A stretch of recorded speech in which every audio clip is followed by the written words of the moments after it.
Hello. 1 second while I listen to this audio real quick. I'm gonna use the, I don't know how this is gonna sound, so we're just gonna use the,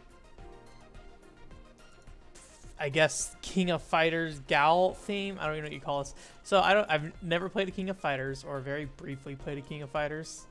But this theme has good music. Like the default PlayStation 4 theme sounds like you're going to a funeral, which isn't great. So I ended up downloading this one because the music was a lot better. Let me see.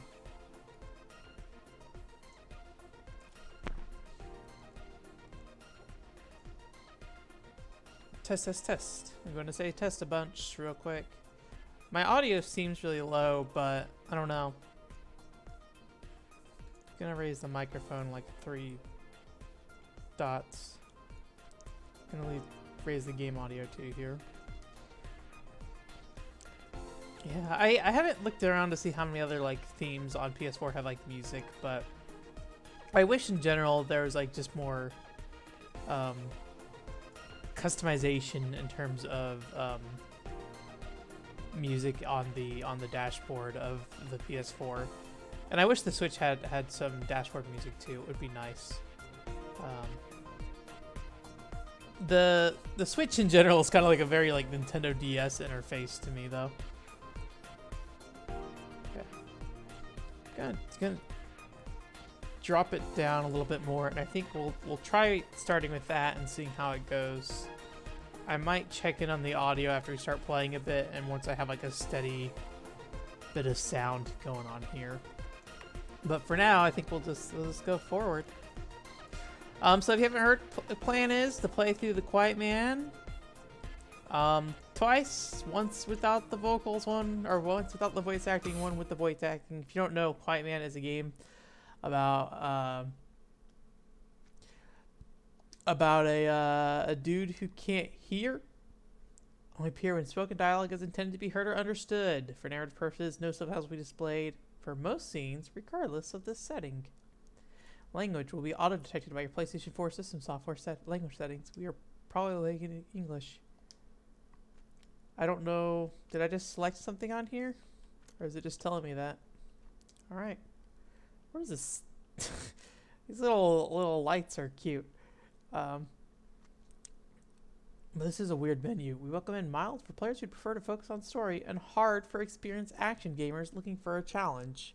We'll start on mild because we're gonna play through it again a second time. So we can switch to hard whenever we do the actual voice acted playthrough. But yeah, so basically we're gonna do 2 playthroughs, not tonight. Gonna hopefully finish the playthrough tonight where we don't have any sound, I guess.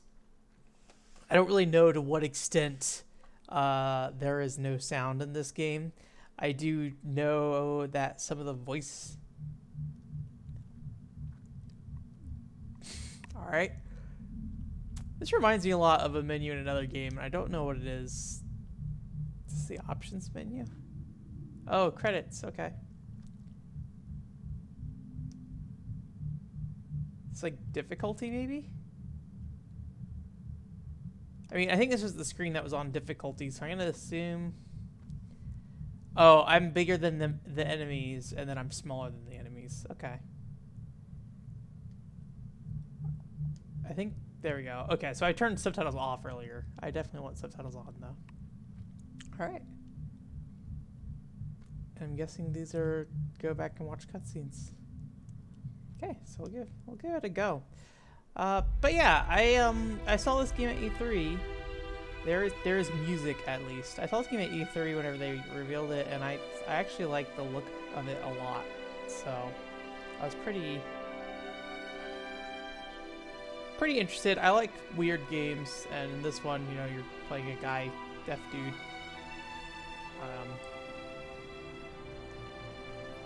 And the aesthetic reminded me a bit of the Bouncer in terms of like just like being a weird brawler. Maybe it's just the fact that it's a brawler by Square Enix is that it's like, hey, the Bouncer, I like the Bouncer. because the bouncer is very much like a future tech, like grungy, grimy environment, where this is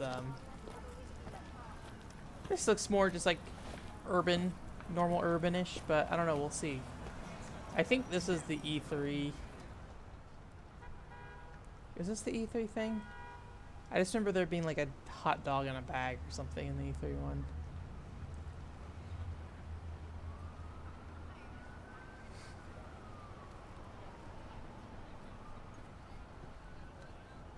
Hey, dude. Hey, how's it going? We're playing the Quiet Man game. Although we are hearing sounds. So I guess that's a good start. Is that a $100 bill? The savages are out tonight, kid. Be careful.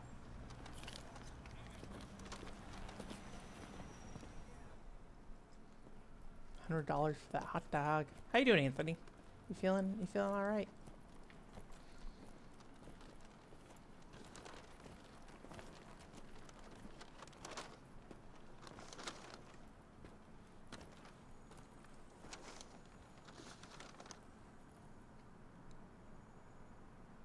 Harbor Green, Arbor Street. Welcome back. Tú eres un jotil. Este puto. Este puto. No, this vato cut steps to my lady, my vieja, and says, me lo pelas. Yeah, I'm excited to play this game. ¿Cómo le dijiste? Lo chingué, pero bien. Dígame cómo. Le dije, vete a casa con mama. I tried doing the leg exercises in fitness boxing yesterday. That did not feel like a leg exercise at all. Wrong address, dog. No one ordered no chow. It was all just like arm stuff still. I mean, at the end of the day, you're pretty much just doing like straight punches, jabs, What the hooks, hell, man? and uppercuts. You stupid or very stupid? Quiet man cannot hear. Muévase.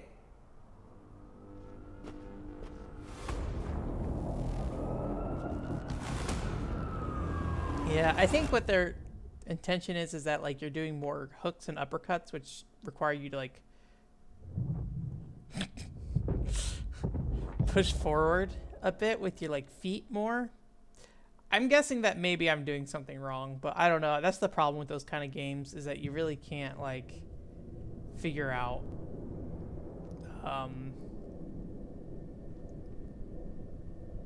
like if you're doing something wrong, it's very difficult to figure out what you're doing wrong.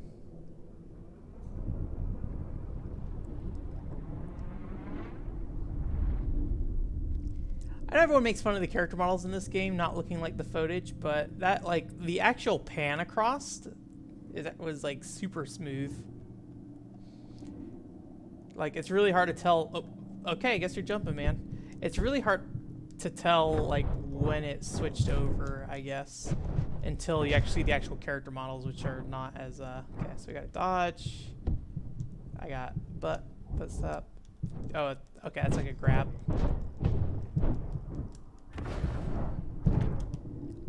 This camera. Okay, so that's like a lock on.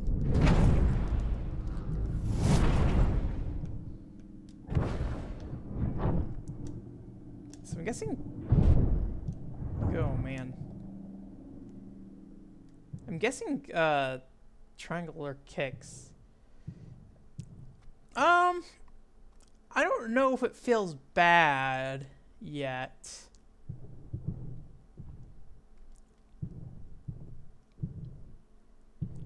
It's weird though, cause like like this right here, it's like I'm holding one direction, but they want to like guide me on this path.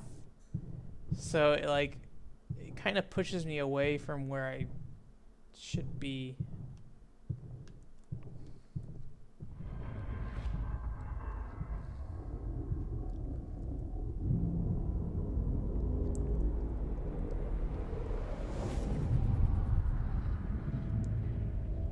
I'm gonna try to beat the first playthrough. I don't know. It's supposedly only like 2 hours long, so hopefully I get through it. I'm playing on mild. Oh, okay. Oh, I thought that was my main menu. Okay, they're like playing a game. The teleport thing's a little weird.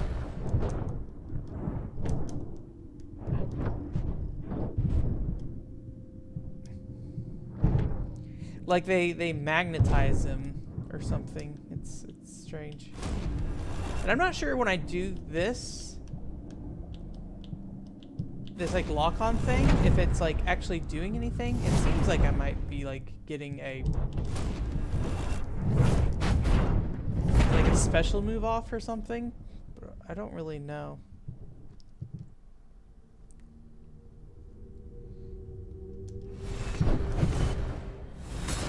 Is this supposed to be this choppy right now? I have no idea what's happening gameplay-wise right now. I kind of wish there was more of an explanation.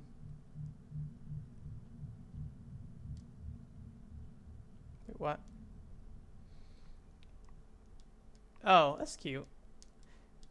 I do like these menus.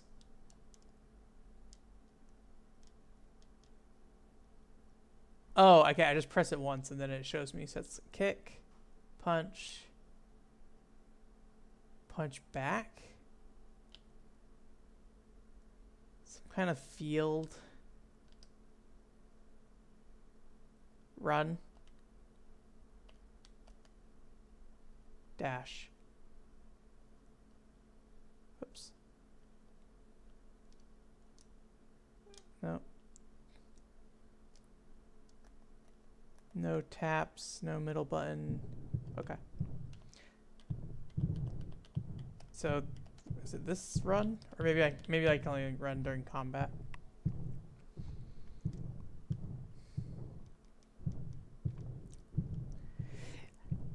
It is weird. It's like they're almost like trying to autocorrect you from the walls a lot in a way that makes it look really janky. It's like, it feels like they're trying to autocorrect your position a lot so far. Hello, child. Like maybe their walls aren't as solid as they like them to be, and so they're like trying to keep you pushed out.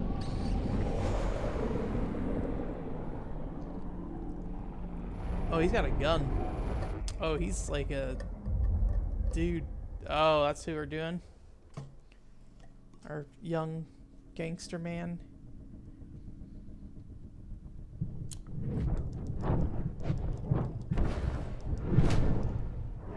So, okay, that's the dodge. I still don't really know what that is. And then, was it right trigger was the dash? Oh, hello, that's me again. Okay, and then this is run. Okay.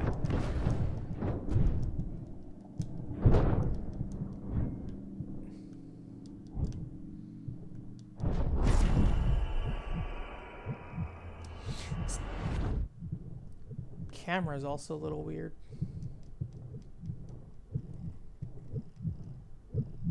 Oh, my heart's beating.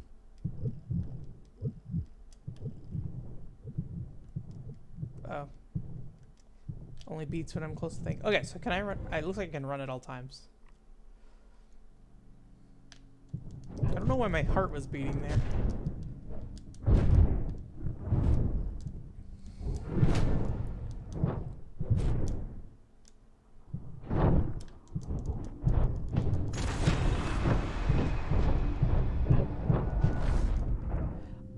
Tell what these pictures are half the time.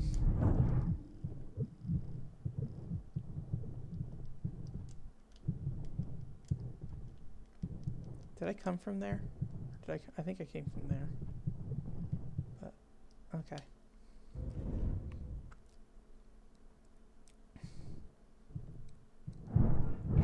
I wonder if this game's just basically a bunch of boxes to punch through. It doesn't seem like there's a lot going on in the environment.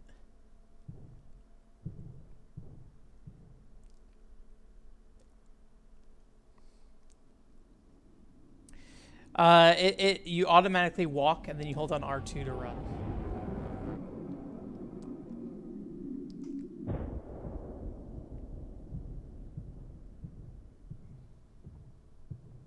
I don't have the bouncer with me. I would be curious to play it. I remember the bouncer feeling all right. I remember it feeling pretty similar to Crimson Tears, which I did stream a little bit of Crimson Tears, which is the same developer as the bouncer, so it makes sense. I think the controls just fit. There's like no impact to the punches and stuff, I guess, or like there is like a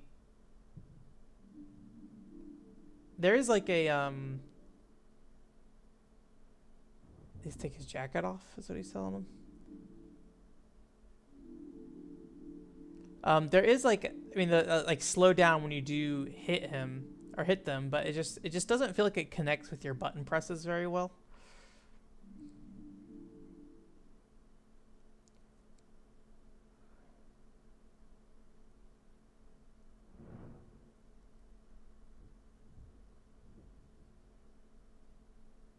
Oh, he's got blood on his shirt. Oh, I don't like that. That's mean, man.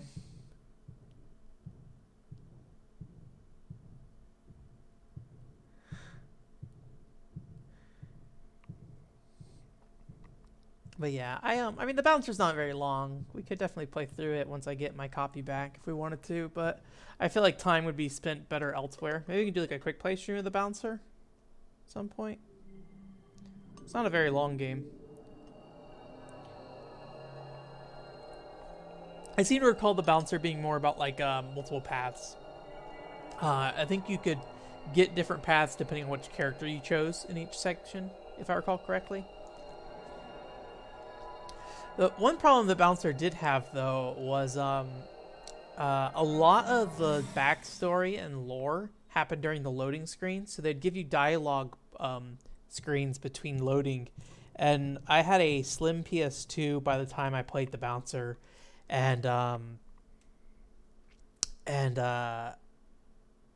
loading times were so much faster that you didn't get a chance to read the in between load time text. I wonder if you could turn off fast load or something. No, I think fast load's only a PS1 feature, so you probably couldn't.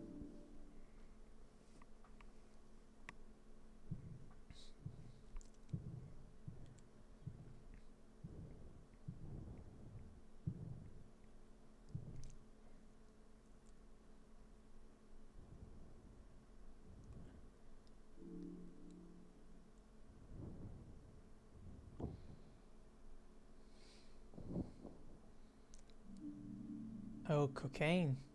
Or those little, what is that? Those little crystal sugar crystals? What are they're called? Sugar crystals? Not sugar, but like those sprinkles. You know, the crystal sprinkles? They're just like see-through clear ones. Cell phone. Got your cell phone.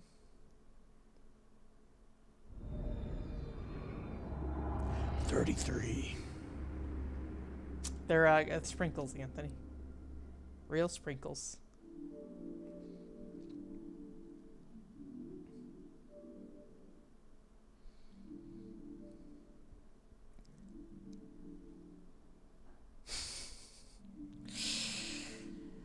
I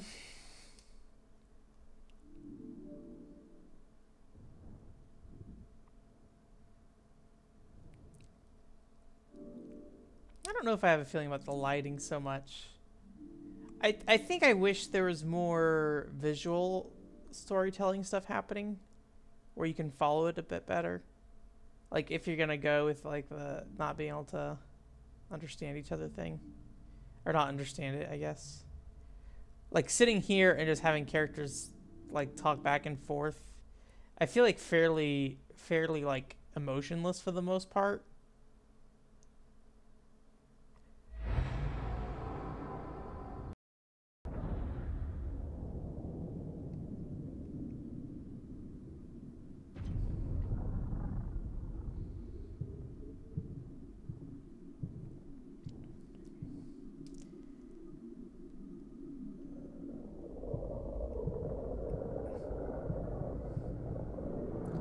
Hi, buddy. Hi, friend.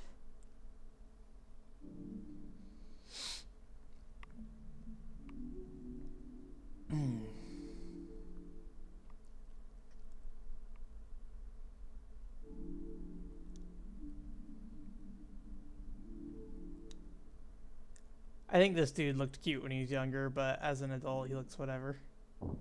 The one that was getting his shoes stolen.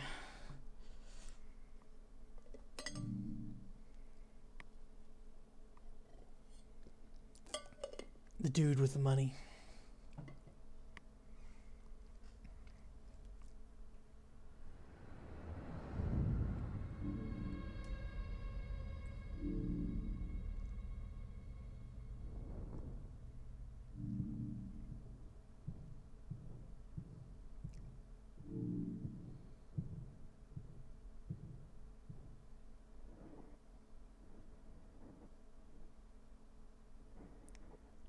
Five meow.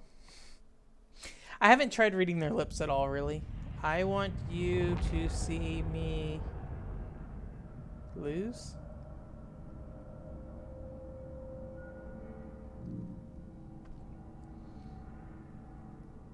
I'm curious how much of this game is cutscenes and how much of this game is gameplay.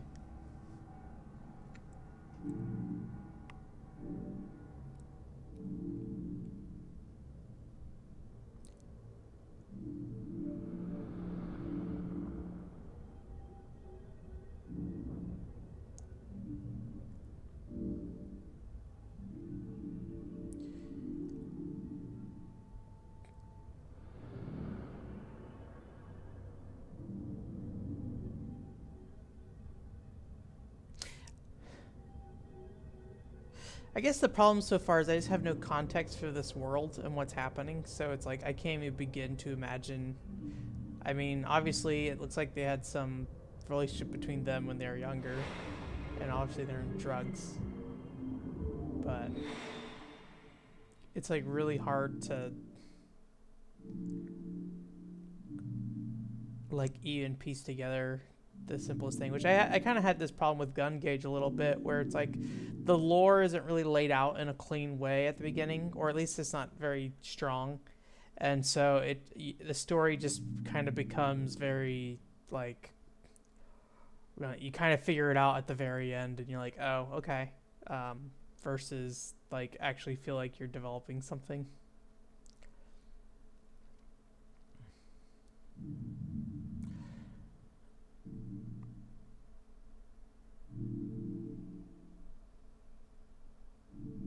Just the feeling the game is trying to invoke in me. Maybe.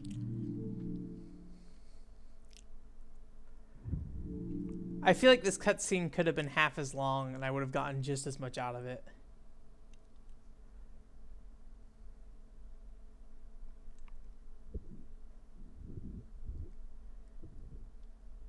Well, he seems to be involved in the conversation, though. Or at least he seems to be figuring it out.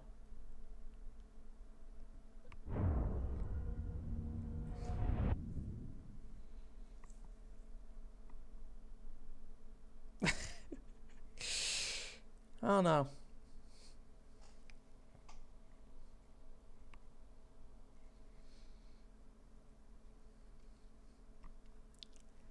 This isn't a strong start, though.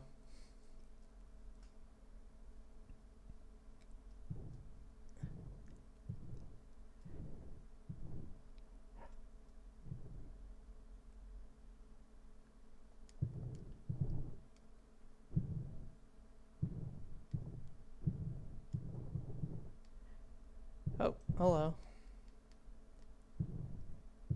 It's here that you get like kind of stuck on the walls.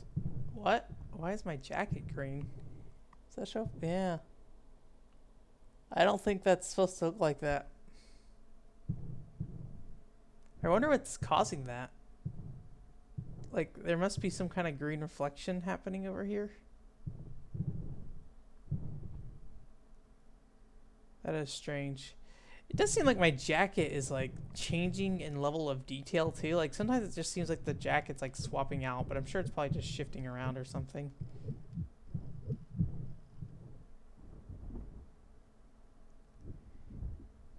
Give me a Reese Piecey.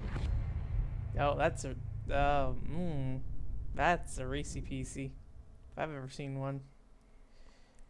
So this is what you get when you have risk on video game quick movements. I don't know. I would say, see now I'm purple, so I'm guessing, is this supposed to be purple? Like the light is just, okay. Is it something to do with this light up here? Like, I don't understand why this purple's there. I mean, like, Final Fantasy XIV has very, quick movement, but I guess it's not realistic models for the most part. I don't know. There's definitely like a balance to be had there though. Like Final Fantasy XIV 1.0 had a lot of like animation priority stuff that happened, and so the characters did feel very weighty, but then you have the issues where like you couldn't properly kind of, you know, adapt because the animation took priority over your actual movement. I'm not sure what it is in this game. Like, I think you can have realistic models with fast movement, but something is off here.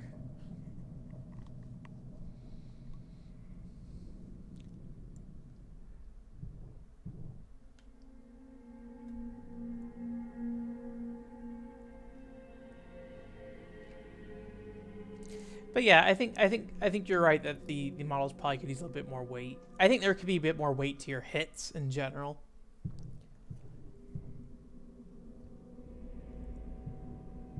Am I getting chased? Okay, well.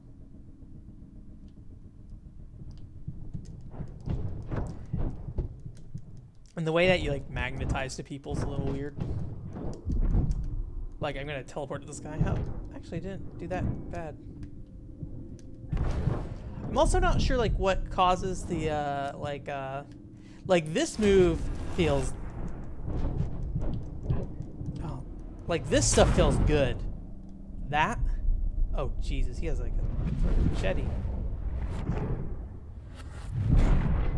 The slowdown moves feel good, but anytime you're not doing those, it does not feel so good.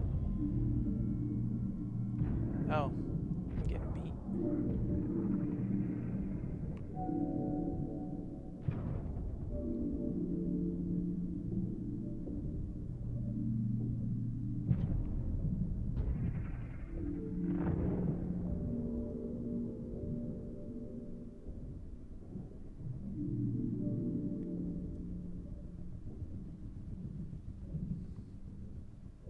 Is he gonna have a machete too? Oh, yeah, I wonder if that's when he went deaf, getting kicked in the air or something like that.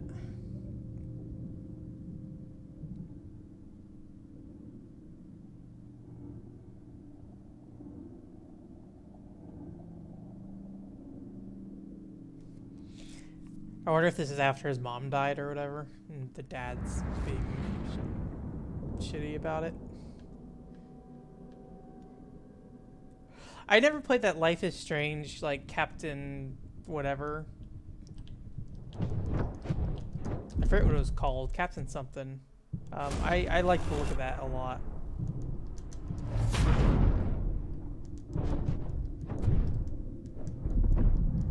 Like, see, those slowdown impacts just feel like nothing. These, though, like, the enter finishers on those, that feels good to do, even though you're not pressing the button. I guess that'd be my complaint about it, is that you're not really interacting in that. You're just kind of triggering it.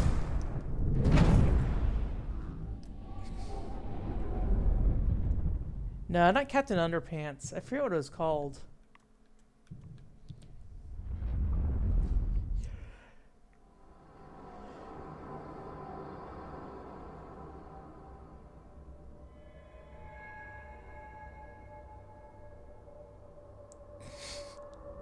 I don't know if that last like arm swing was supposed to be a punch or what. Yeah, Captain Spirit sounds right. Oh, it's a detective. Detective man.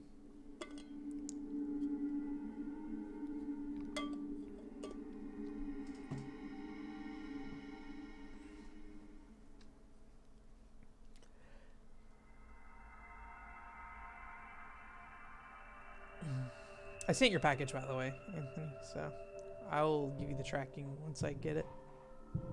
Actually, I don't know if it has tracking, now I think about it. It should.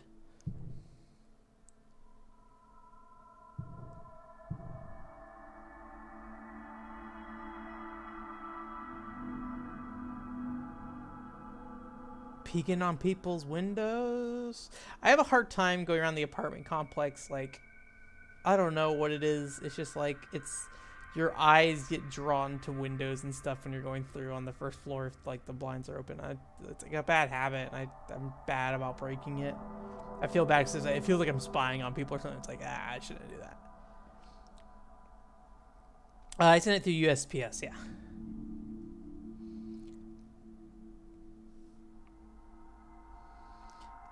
I mean, it's not like I'm sitting there staring into their window, but like just walking by, I can't help but glance, I guess.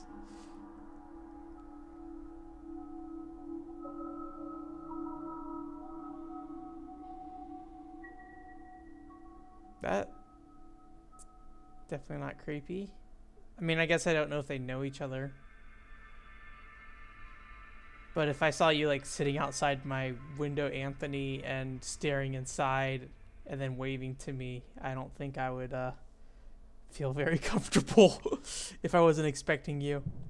But maybe he's expecting him. Oh, okay. Well, cutscene.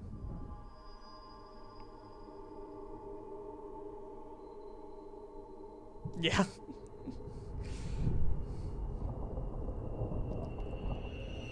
Oh no, that bird. Is that supposed to be a real bird? That's sad. You're outside right now.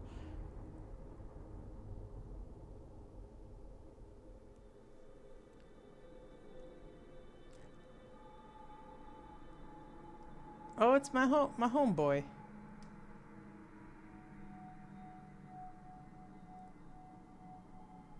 It's going on a date.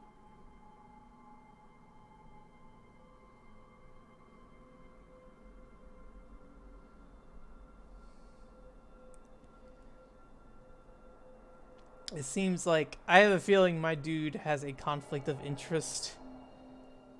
Is not a very good wingman to this, I guess is what you'd call it.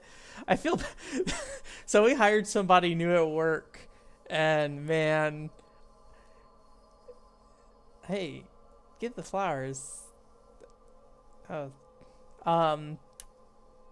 and man, he was like talking about wanting to be a roommate with me and stuff, and I'm like, I'm good, thank you. And he's like, oh man, I could be like your wingman when you go out. And I'm like, I never leave my house. You could not be a good wingman. Like, but I'm good, thank you though. I think he's looking for an apartment right now.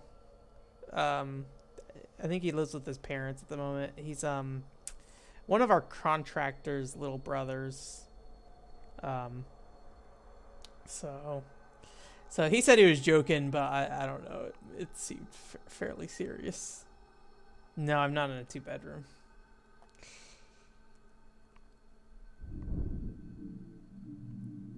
Hey.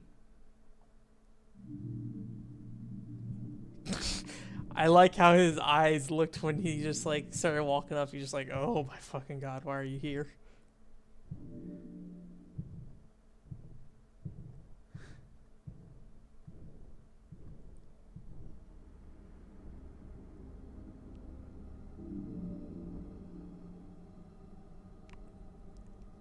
That poor bird. But yeah, I am definitely not in a 2-bedroom. I might move the next time renewal's up, although rent is pretty pricey here. It's like $1,000 right now for a 1-bedroom. It was just steadily skyrocketing, but it sounds like the prices may have flattened out, but people aren't lowering prices either, so we'll see. I definitely can afford it. It's just I don't like spending over $1,000. It's about let's see.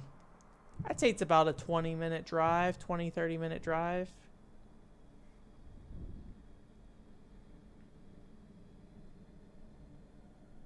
Probably closer to 20 minutes. It's not bad.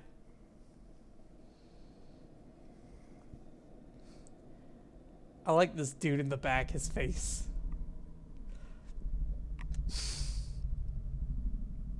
And his weird little ponytail.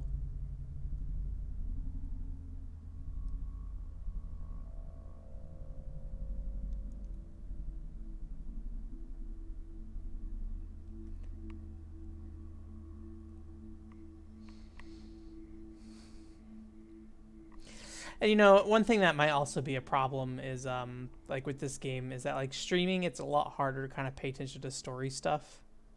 And so like I may not be getting the intricacies of like the individual like facial expressions and movements. Like I don't know if I would be able to enjoy Team Innocent streaming it.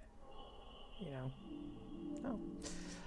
Oh. Right now, so I'm sure there is stuff in the 700 to 800 range. The one luxury I afford myself with apartments is that I want a washer and dryer in the building, or my apartment, my own apartment in unit washer and dryer, I guess, just because I feel like the time spent and the convenience of being able to do laundry without having to travel or like set aside time to go like sit somewhere and do it is worth the extra cost. That's probably the one thing when it comes to apartments that I'm like, okay, I will go on my way for this.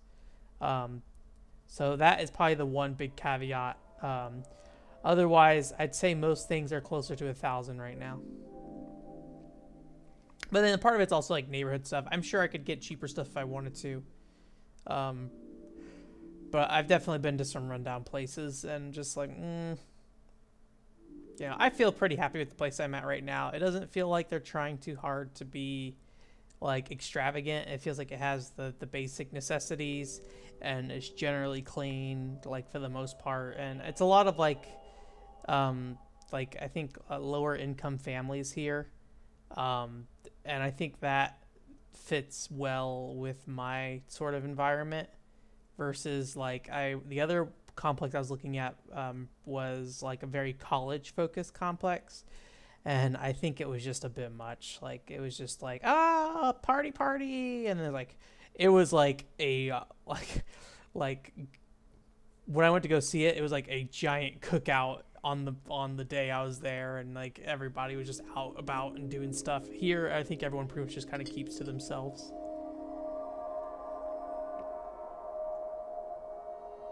So, Club Moonrise.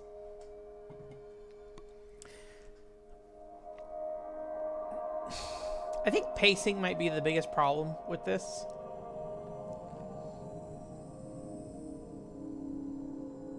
I think there's something interesting to be like, hey, you can't hear what anyone's saying.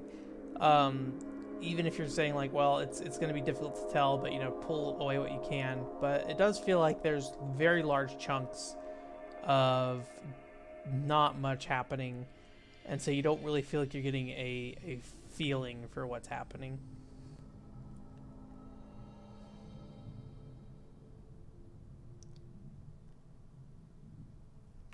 Yeah, I'm not I don't know if I'm gonna really grab onto this story. I mean, how far are we? It's like 40 minutes, something like that. Assuming this is still like estimate 2 hours. Let me see. How are you gonna sing, lady? The Quiet Man. Okay, this actually has rounded up to 3 hours average, so we may not be able to finish it today.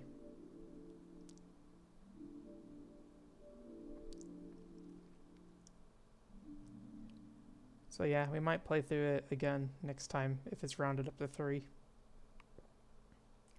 And I feel like I'm taking it pretty slow in the walk around sections too.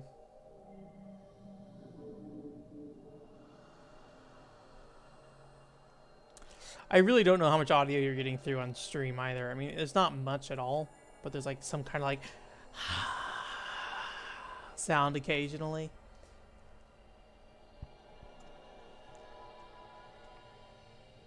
Not that that's really important.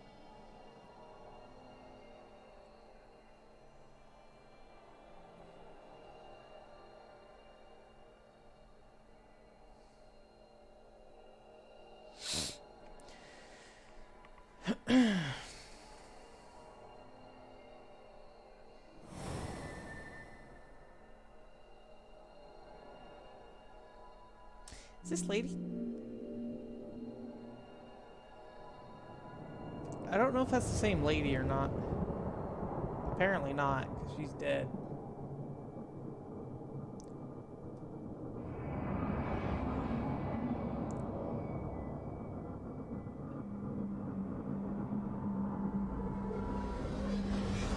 Please don't go. Please. Please don't go.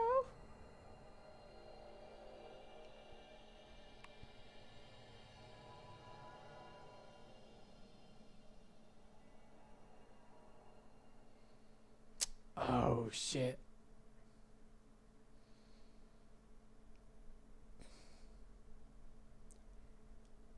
Is he gonna murder her?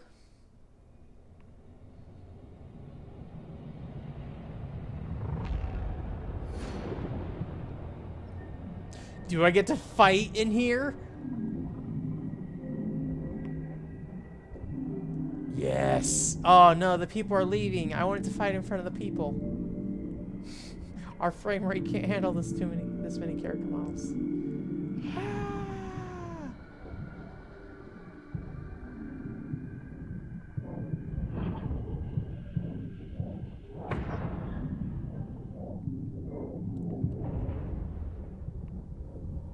Hey Zero, how's it going? I don't know if this is the most exciting game to watch. It's very, I don't know. I think my phone might be getting ready to ring or something, though. My headphones are going ring, ring, ring, ring. Oh, my Cox bill is ready to be paid. Thanks, Cox. Oh, they stole her.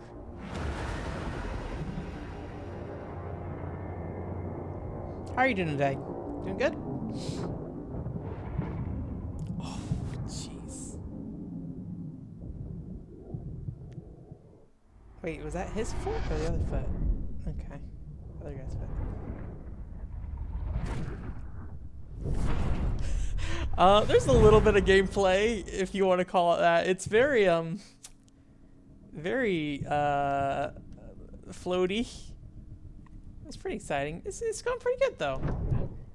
See, like this, I was telling Roulette in here earlier, like there's like these sonic boom style like impacts, I guess, but none of them really feel like they connect in a way. Oh, hello. But if you do like this slowdown move, this can feel pretty good. Like that one was not particularly great, but yeah.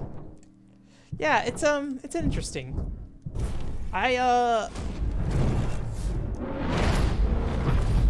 doesn't feel like there's a lot of strategy to this. Also, you end up in moments like that where your character just kind of gets stuck on stuff.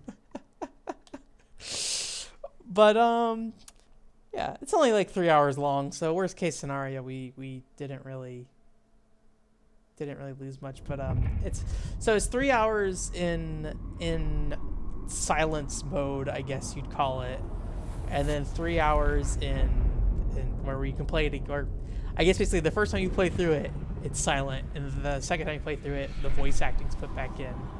I do think the environmental transitions look really good.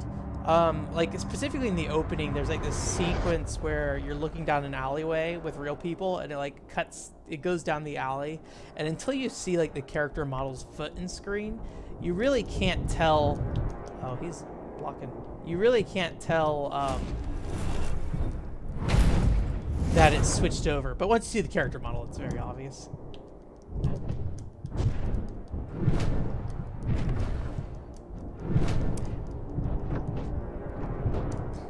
I am playing on mild difficulty though, which they said was for beginners. Don't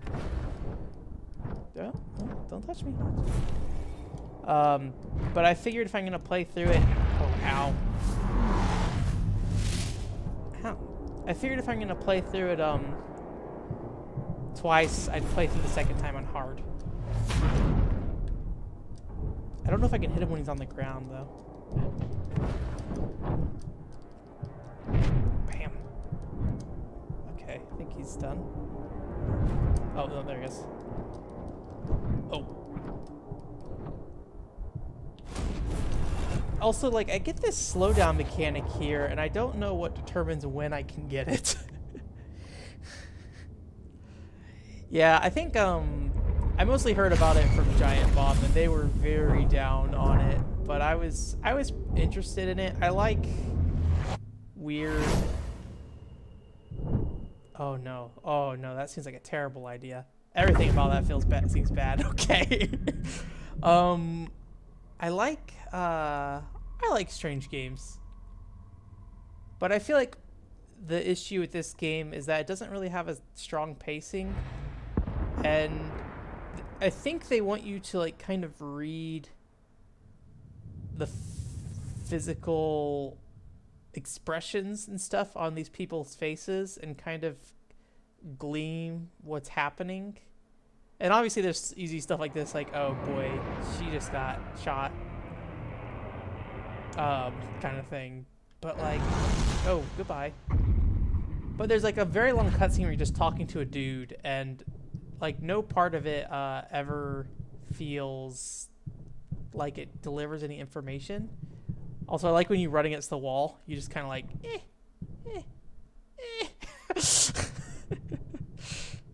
But yeah, it's not the most offensive game I've ever played.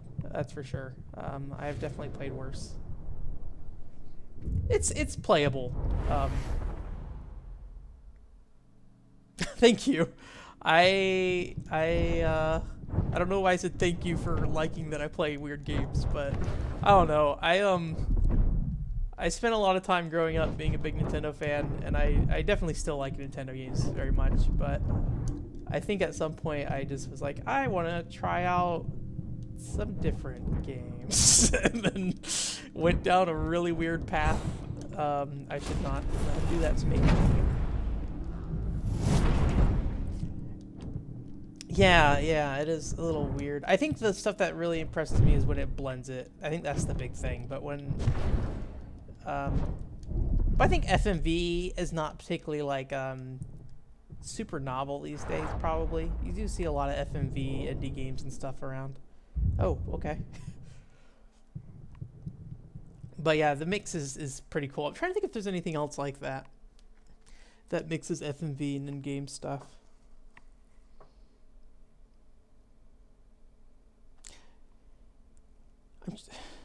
I guess... I wonder if Guilty Gear Xrd ever has any parts. I think that's all rendered in engine, though. There's only like anime cutscenes in Guilty Gear Xrd. I was thinking maybe there's like a part where like... Oh, you know what I could compare it to a little bit? Stab that dude's head.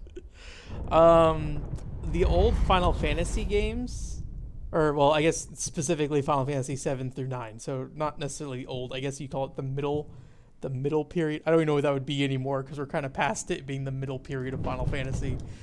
But there are these really interesting parts in, I think 7, and then not as much 9, but I think 8 had a lot of it where like you would have FMV sequences that had gameplay associated with them. So like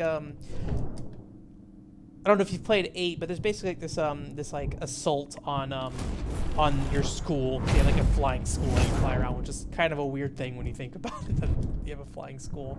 But there's like an assault on it, and there's like a sequence of events where you are ow.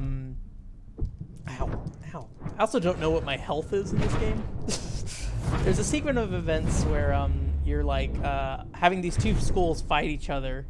And you're like Squall hanging on this robot, and you're kind of like being like flung around this environment, and you're basically boxing this guy while all the FMV stuff is happening in the background. So it's not anything complicated. And then eventually you get down to like where you basically like crash land on the ground, and it's like a giant battlefield, and there's like a bunch of like I guess seed fighting soldiers and stuff.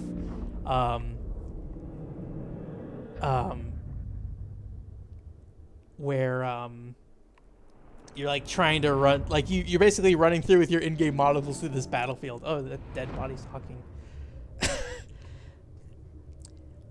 Yeah, I think me not being focused is probably a bad thing. I'm kind of all over the place in what I talk about and write about. So I think what I'm going to do this year is try to focus on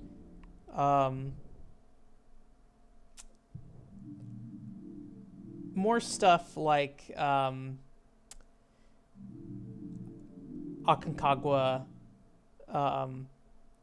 and stuff like this. Like those are the two like probably most popular videos, the Aconcagua's videos and the Spectrobes videos. So I think that's kind of what that really means is here's like the more obscure, like, oh, this is kind of a interesting game that I don't see talked about very often. Let's talk about why it's interesting and different.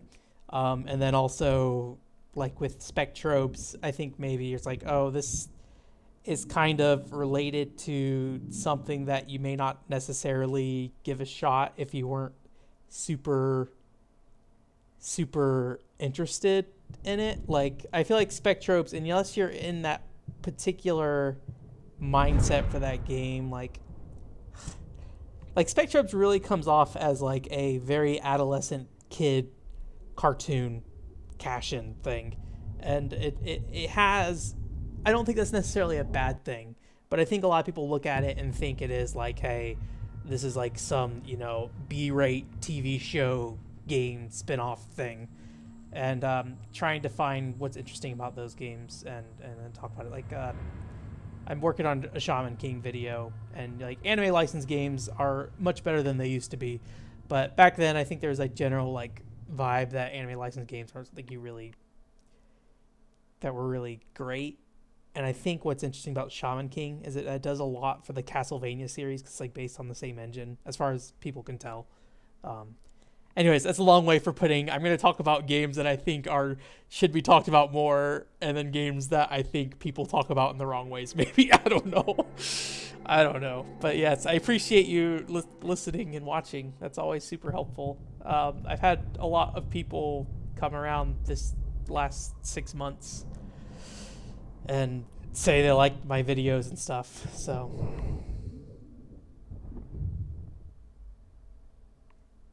yeah, thank you. I used to be scared of the word review, but I've become more open to it.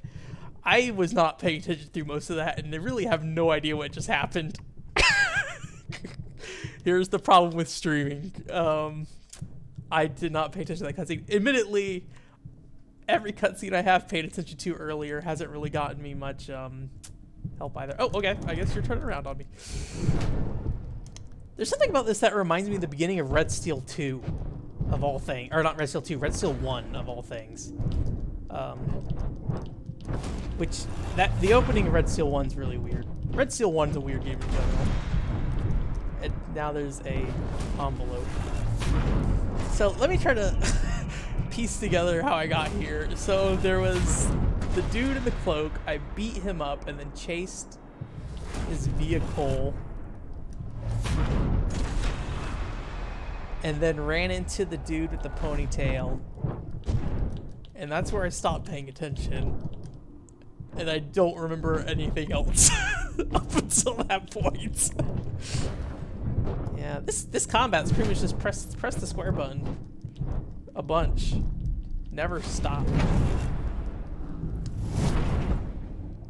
You know, oh, is this another one of those weird camera angle spots? Oh no. Or there's like this lighting earlier that was kind of messed up. All right. There we go. Okay, the guy he knew and we broke his car window. Gotcha. The dude who's dating the lady this dude seems to like. And then, yeah, your mom started talking when she was dead or something. But yeah. Anyways, I'm hoping that that video content that I'm doing right now is going to meet people's expectations. I think the one thing that people might not be so into is I do want to make a Mighty Number 9 video. Oh, I've made a Mighty Number 9 video and just I have to publish it. But I'm kind of trying to pace stuff out. And a Castlevania 64 video, because I like both of those games very much. And most people do not like both of those games at all. So I'm not sure how people will feel about me being like, man, let's talk about this video game. But I think what's important is that when I talk about those games, I'm always trying to be acknowledging of what makes what people don't like about them, and like what are actual issues in those games too. Like, yeah. Like, I really hope people understand that when I talk about Mighty Number 9, like, that it's just like, hey, I like this game a lot. That doesn't mean it's a great, like, perfect game, but it has some really cool things in it. So yeah. Anyways, I'll stop rambling about myself in my videos, but thank you for watching them. I appreciate it. I hope you like the stuff coming up.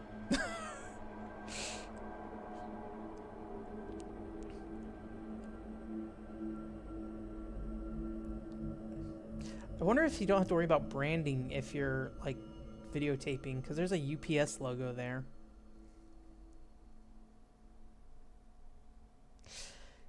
Yeah, I like Mega Man 9 and 1 a lot, as well as 0.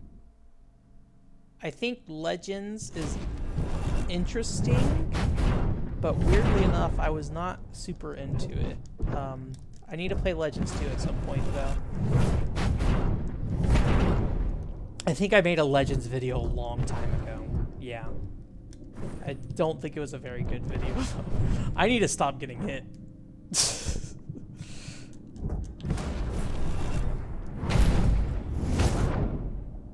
What is going on with that guy? He's like... It looks like he kept falling under us and sliding around on the floor. Yeah, I was hoping the Quiet Man would be a game I like. You know, I like the Bouncer. People don't like the Bouncer very much, but this is not the Bouncer. Square Enix and punching doesn't necessarily mean the Bouncer.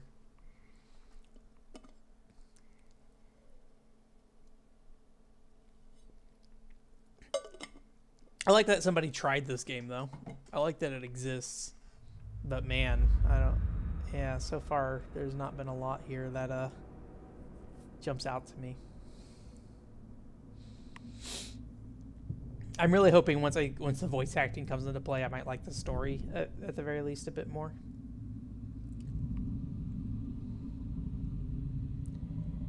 Oh no. Is that...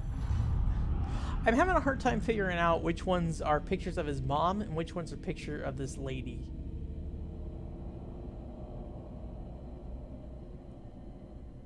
What is he doing?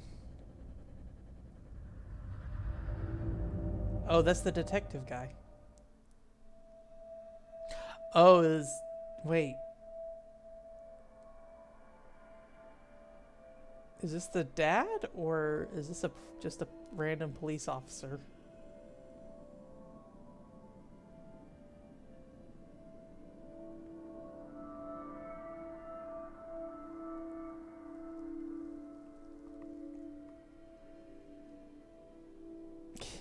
Yeah, Origins is a great game.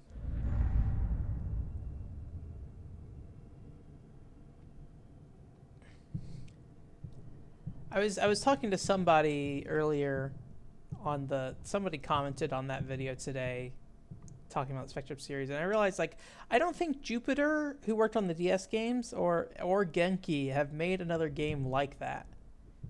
I mean, Jupiter mainly does P-Cross stuff.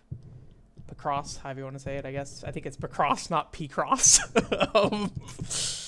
And then Genki, I think, just works on mobile games now. But I haven't really looked at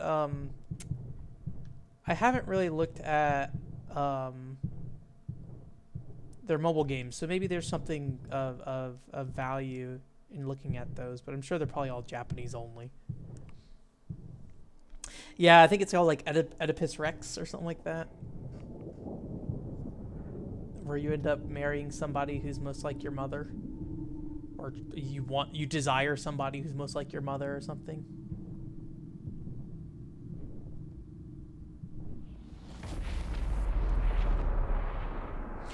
if Spectre's Origins had a good story.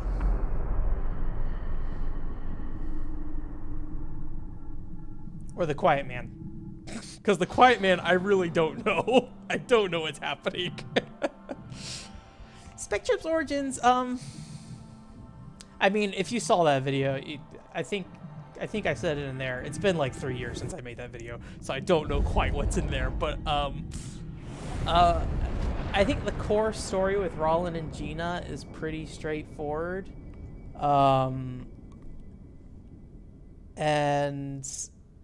But I really like the story involving the crew that landed there before. Oh, hello.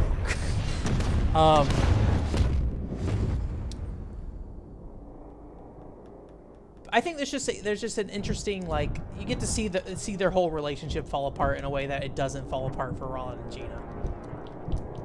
Although there's never like a point, I think, where you doubt Roland and Gina. I am dying quite a bit. So I need to get out of this, please. All right. I don't know if my health recovers. Well, I'm dead. Rest in peace, me. And it's fine. I remember. I feel like okay. I feel like maybe I couldn't actually beat that fight. I feel like I generally remember a lot of my videos, but oh no, never mind. That's just the continue screen. Okay. Dodge, punch. Dodge, punch. Dodge, punch. Oh, is it the top right corner of the screen? Shining is what determines when I can do these more like elaborate moves. I'm getting like a lens flare on the top of the screen or something. So like, can I do it? It's red. Can I do it now? I don't know. I tried to understand. I thought about it. A little bit. Ow, jeez. Ooh, boy. Ooh. Okay, I'm vibrating. I don't know what's happening. Okay. There we go. Please leave.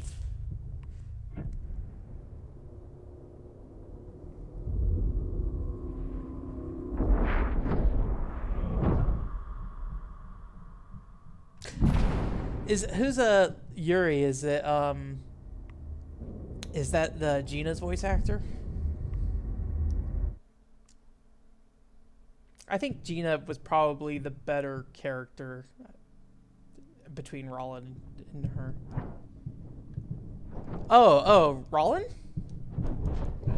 Well, I guess I don't know if Roland's really considered the main. I guess he is, because he's the main playable character in the first two. I think it's only the Wii one that you can play either or, and it's just like, oh, you can be Gina or Roland. I think all the voice acting in that game is pretty spot on, at least for what they're trying to achieve. I think there's very rarely a moment where like the voice acting felt bad. I think you could maybe say it felt like, you know, like, I mean, like I said about everything else, Spectrum kind of feels like a kids TV show. But I think if you're either expecting or looking for that, then it fits. There's not really a tutorial. There's this screen here, where if I press a button, it shows me what it does. So if I press square here, it's like, hey, this is your punch button. If you press triangle, this is your kick. Circle is like a grab and throw. X is dodge. Although I'm seeing like a little line there. So maybe I have to dodge at specific times. Like late in the punch, if I dodge, maybe something happens. And then I have that special move thing that I was talking about earlier, where I can like zoom in on them and just like do a combo. And then this is running and this is dash, which I haven't been using dash very much. It's an interesting screen, but yeah, it maybe doesn't convey like actual information well. I'm kind of surprised there's no QTEs here either.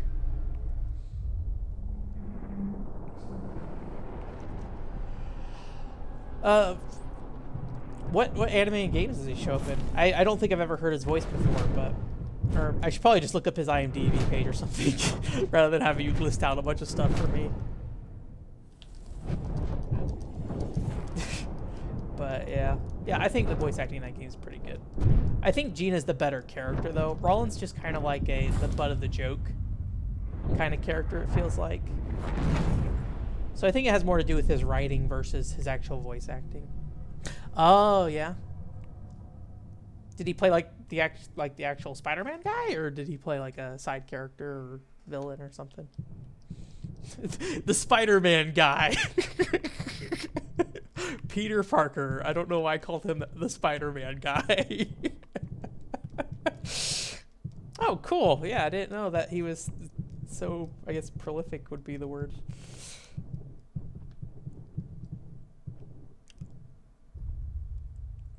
There's some characters with very distinct voice acting that I can pick out. But it's usually stuff from like, I don't know. I was in this room earlier. Why am I back in this room?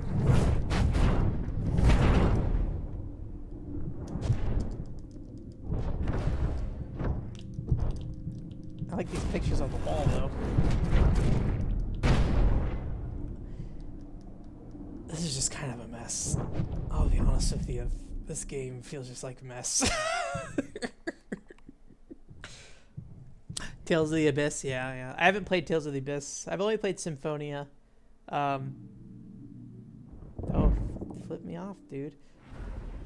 At least this has been very gameplay heavy at the moment. The beginning had a ton of cutscenes, and it was without the dialogue. It was kind of difficult to.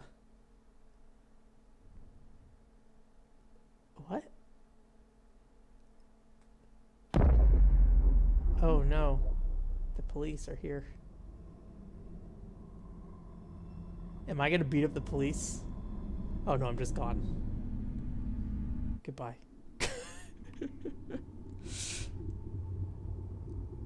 Yeah, I'd recommend Spectre's Origins. I hope you play it someday. I think if you don't read the comments, I know a big part of that video is me being like the weapon switching is very slow. And I think somebody pointed out in there, if you press the minus button, it takes you directly to the weapon screen. So you don't have to dig in the menus as much. I wouldn't say it's as convenient as switching like the Spectrobes mid-battle, but you know, that is a helpful thing. I could see the Yakuza comparison. Something aesthetically about it reminds me of Yakuza a little bit. Very light though. I would.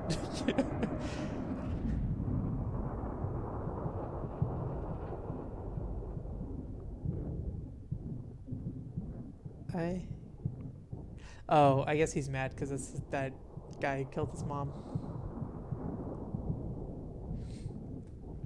I will say that's like a very good. Oh, is he covered in blood? He had like something on the palms of his hands. I was gonna say there's like a very good like child thrashing.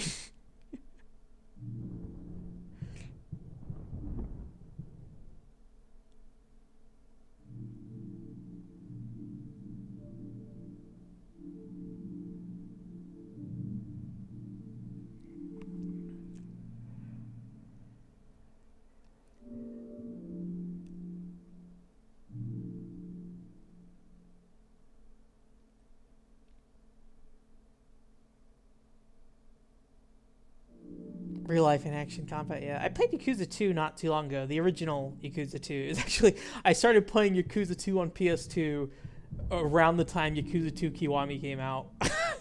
Which was just like, okay, I guess I have a copy of this game. I should play it so I don't, like, just waste it.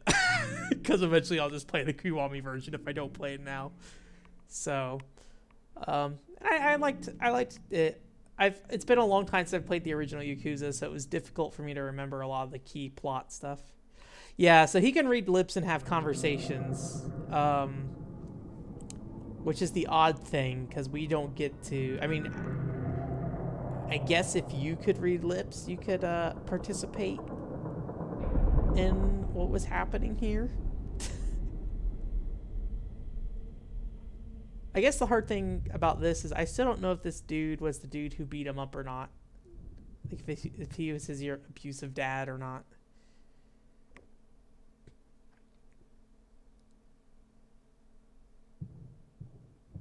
Oh, now we're back here again.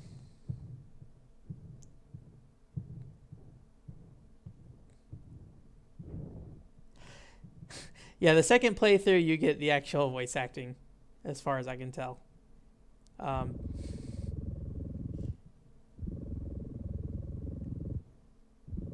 don't know if you can hear it, but you can hear his phone vibrating. It's this weird, like, dull...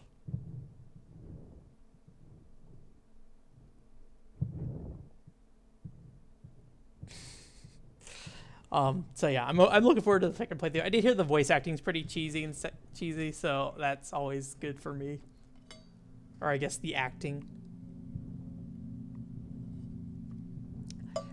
I mean, I think what's happening, and I am not deaf, so I cannot say for sure. I think,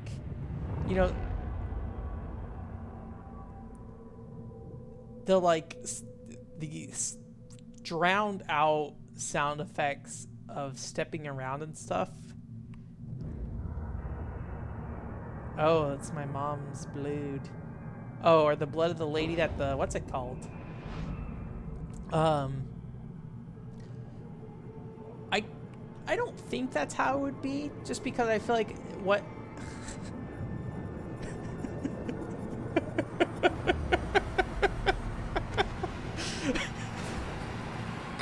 Oh. I think that's like using somebody who does have a sense of sound, like trying to convey maybe like the feeling of sound, like vibrations and stuff. Maybe. I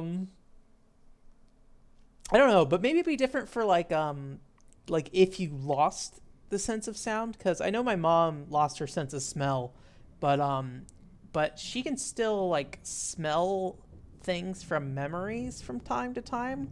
Like if she's at the beach, she can almost smell the beach even though she physically cannot smell the beach.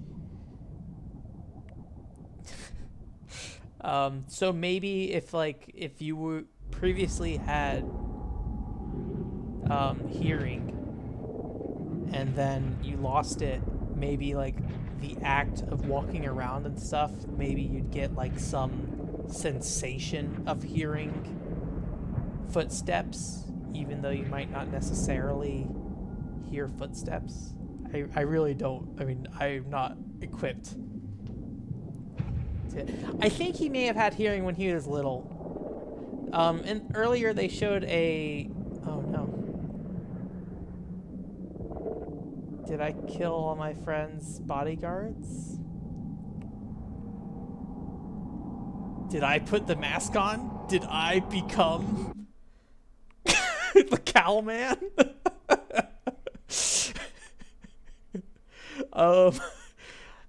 Yeah, he got like stomped in the head or something when he was a kid, and I don't know if that's when he lost his like sense of sound, like hearing or not.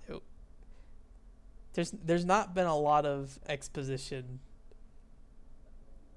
other than you got to hear some dudes like yelling at him at the beginning for some reason, even though the rest of the game has no sound.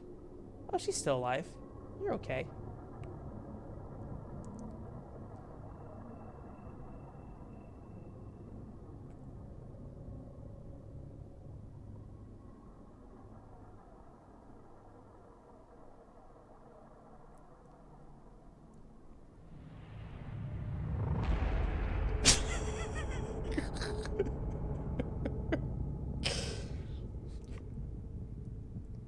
Man, this emotion is not oh, sent me a map. I think it was all in his head. I don't know what's happening, man. You didn't miss much ahead of time. So you pretty much missed him talking to this dude earlier. He brought him a bunch of cocaine and gave him money, and then this dude was trying to date the lady who was playing the piano earlier, and And it sounds like she was not really into him.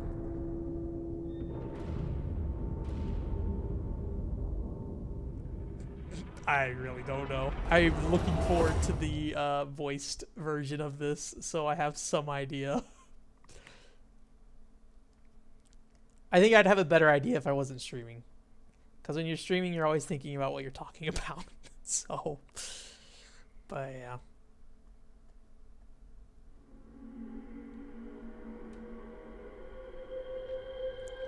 I would say this is a good looking environment and then realize it's all FMV footage. So. Alright. Oh, jeez, okay.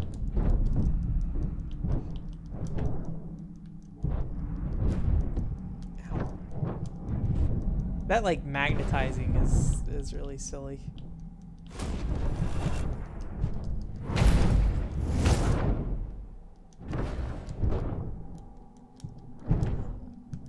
Part of me wants to try to go ahead and beat this tonight, but I also have to make sure I wake up tomorrow.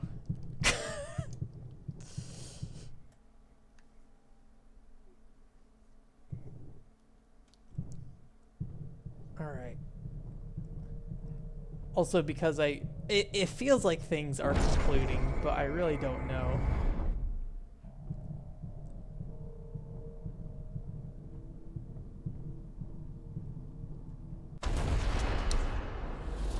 Old Batman games. How old are we talking? Like, we're not talking about the Rocksteady ones, right? Like pre that, or do you mean Rocksteady Batmans are kind of old now? Okay, yes, okay. I think Arkham Asylum was like 2008, so it's been 10 years. It's been a while. So you are correct to call them old Batman games.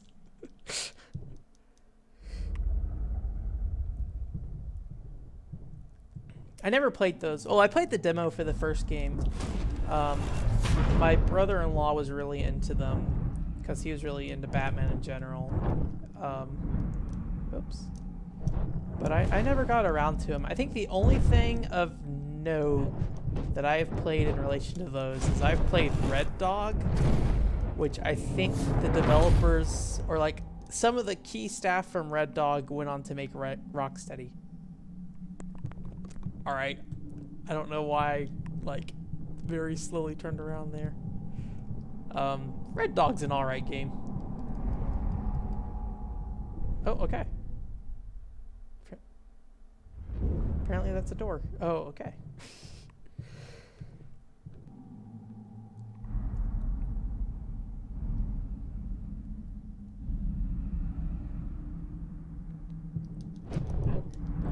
It is kind of interesting that they put you in like a side perspective a lot. Like they want you to be like a side-scrolling brawler almost.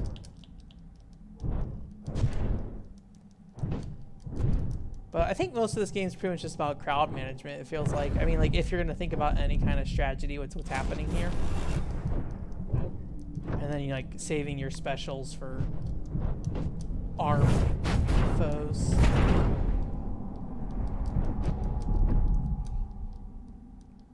You can like grab people and then like sit there and swing and hit them too.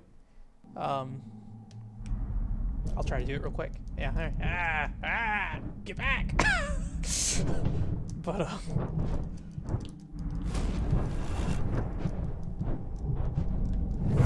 yeah, those games were pretty well received for the most part. I just never got around to them. I'm curious to see what they're doing next though.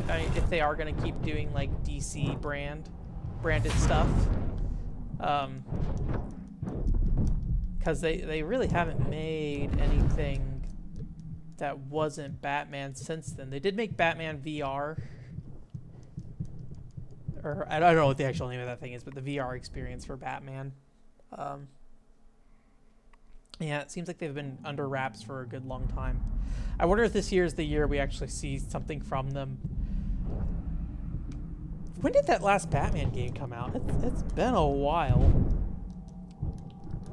I wonder if they're gonna do something that's like late late this console generation or early next console generation? Because I feel like that Batman game was an early was an early release for this console generation. Unless I'm just forgetting something they worked on. Oh, what is happening? Oh, that me remembering the bloody dress or whatever that was.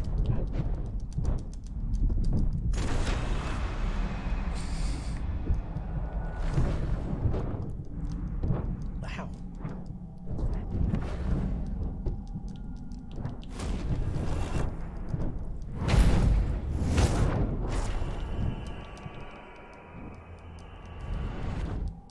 It is. Come on. Get up, please. I'm not sure if it's interesting when they put like the stuff up. Hello. Oh no, stop punching me.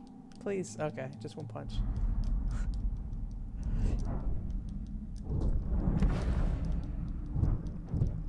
Like, I'm not sure what the relevance of flashing these FMV things to me, especially since I've already seen some of them before.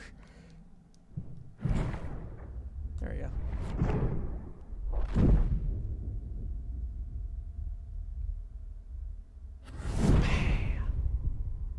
Is that gonna explode? No. Oh no. There's a cigarette though. It is gonna explode.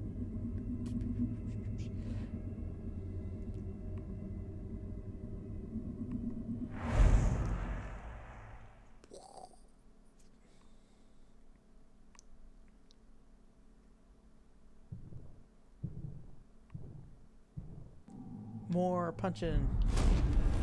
Beat up the arcade man. No more arcade games for you, dude. This is a nice apartment.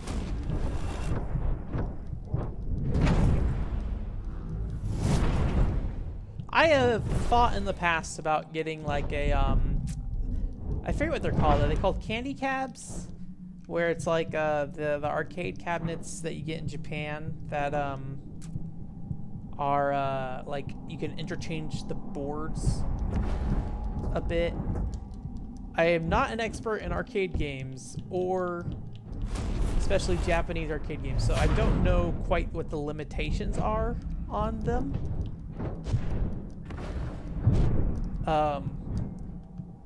And starting to get into collecting arcade boards seems like a real hot bad idea. Like the greatest way to waste money.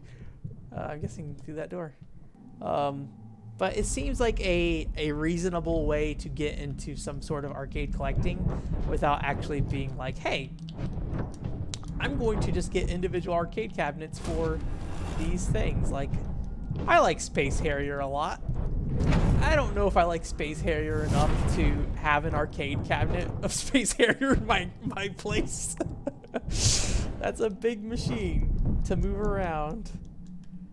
Yes, arcade cabinets are pretty pricey, but I think that's what makes candy cabs and stuff appealing, is that like you basically buy the cabinet and then you basically buy the guts that go inside of it, like a board, essentially. To my understanding, again, I have not actually done it, but I have a few friends who are pretty heavy into arcade collecting. They have like garages full of like Virtual-On machines and DDR and I forget what is it, Para, the one where you like do the up and down or and around over the big, like it's like these two little poles go do that.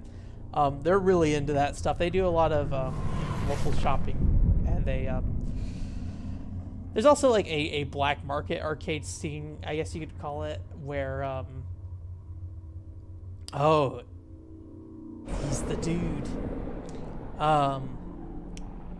Black, like, I don't know if you call it black market, but like piracy, where you can basically install arcade software on a PC and then run it that way. But there's like stuff you have to do to get around like security checks and things like that, because a lot of times they'll need to connect to the internet, or they may not be fully functional when not connected to the internet. it's interesting. I've debated getting the one thing I might get is if I were to get an individual arcade machine is when I was 13 or so, I saw some Love and Berry arcade machines, which is like a I guess you oh, he's gonna punch me and it's gonna go right through me. Okay. I saw, oh, that time he hit me. Okay. He just doesn't like flinch. Okay, keep on dodging. Oh, he's tackling. Which is like I guess you can compare it to like Aikatsu or Buribara, stuff like that, where it's like you get these cards. There is no guard as far as I can tell, just dodge. But you get like cards with clothing on them, and then you like play. You can basically dress your character up using the cards, and then you play like a rhythm game. And I saw one of those when I was a kid out here for Love and Berry, and I was too embarrassed to play it because I was a 13-year-old who didn't want to come off as too girly or something, and so I did not play it at the time. Dude, he just like takes it.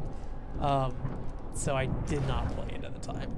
But they were very small, if I remember correctly, and so like that might be kind of accessible to have and not be like so in the way. But do I want to, like, I don't know how much it costs. I'm gonna guess there's not a huge Love and Berry market, but who knows.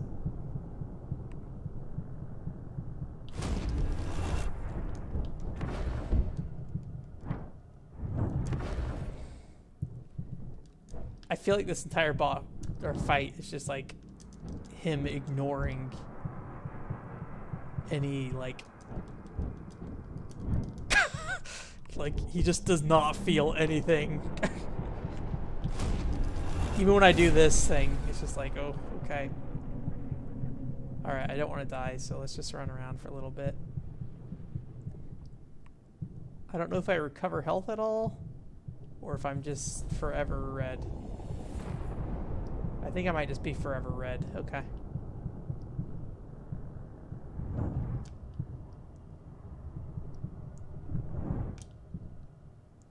I feel like I might be missing something. Maybe I need to throw him out the window?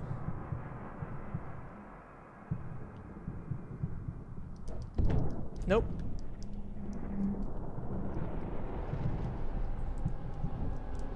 Grabbing did a lot of nothing.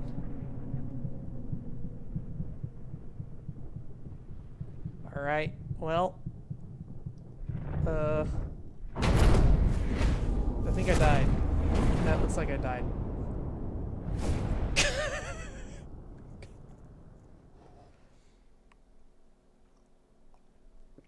Hi, Mom. How are you doing?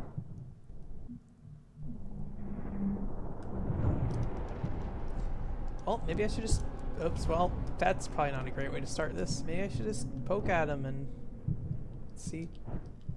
Don't worry too much about him seemingly not reacting to anything. Gotta do something that's gonna stun you. Oh, well, I guess I got hit by that. Alright, get back up.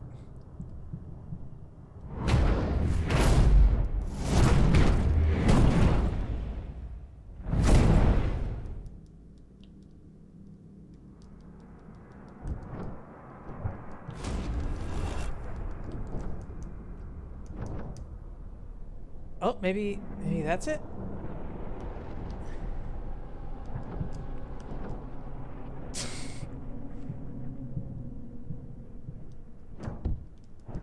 I don't know if I got hit by that or not.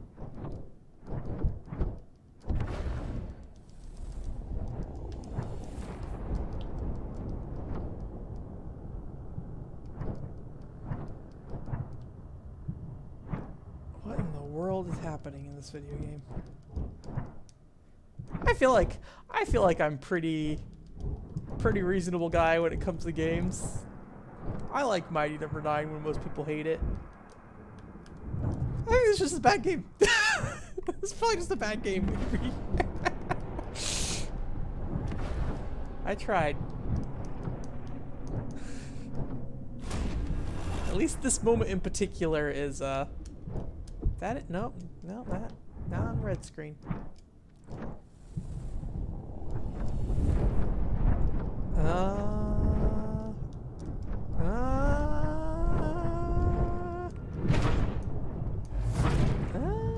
Okay. Is that it? Did I do what? Okay, apparently whatever happened there is what I'm supposed to do.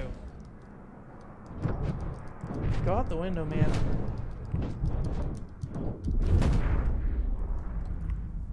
All right.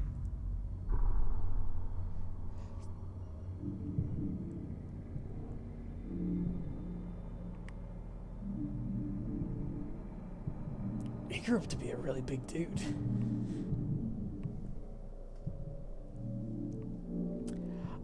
I think Mega Man 11 is a very, I think it's a good game. I think that it does a lot of really interesting things in terms of how it handles accessibility. I think what I wanted most out of it was for the double gear system to feel more integral to the design. It kind of, along with everything else, there's very much an accessibility like aspect to it where it's like, oh, this part of the game is hard, therefore use the double gear system to get past this. Like it helped a lot with that stuff, and I think in a lot of ways it made it so they could be like, hey, we can make a really challenging segment for people who don't want to use the double gear system. I definitely know some friends who played through that whole game without using it once. So I think it's really interesting in that perspective from the design, but I can't say I was super into the game as like a whole. Okay, we are pushing out the window, good. But I think that's, and I don't know how much of my stuff you've watched. It's just like the Spectrum stuff, but I feel like I have very different ideas of what makes a game interesting to play. And I think a lot of what we're just going for it. Okay. I think a lot of what Mega Man does is from a core design perspective is very safe, in a way that I was kind of like, yeah, I could just kind of play old Mega Man games again. There are many old Mega Man games I have not played still. Like, I haven't played Mega Man 4, 5, or 6. What is going on here? Am I holding on to him? Oh, there's a balcony. I thought we were just, like, jumping out of the second story, and I was just going to go down and, like, punch him. But yeah, so I think Mega Man 11 is a very good game. It didn't really do what I wanted it to do, but I think that's perfectly fine. I think Mega Man 11 is what Mega Man fans wanted right now. I don't know. This is the lady that the other dude that he was calling me earlier was dating, and then me and this lady ended up in a car together. I don't think it's his mom. I'm pretty sure his mom is dead. But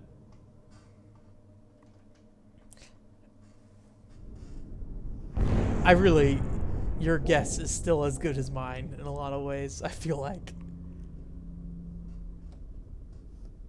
And he had like a picture of her in a window with a cage around her, with like symbolism that it's like a canary. Oh no, is she also deaf now?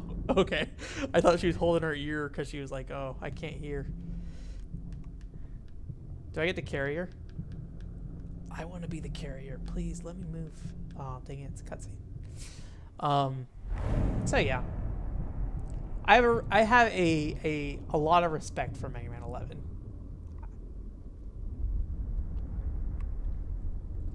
That is what I'll say about that.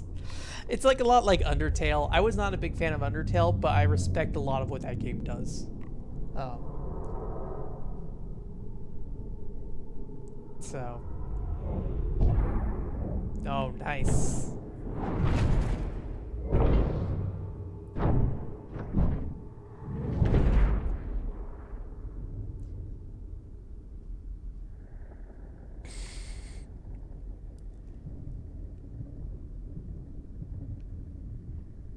But I think there are tons of Mega Man games I still need to play. I think the Zero franchise might be my favorite Mega Man series, but I've only played 0-1, so maybe that won't be the case down the line.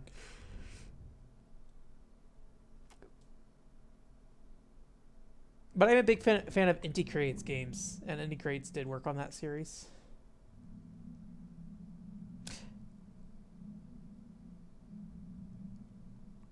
Yeah, they're pretty challenging. I kind of fudged my way through Zero. I played it on Wii U VC and did save states, but I think going forward I'll probably play on Game Boy Advance and not have save states, or a GameCube player. Gunvolt's really good. I like Gunvolt a lot.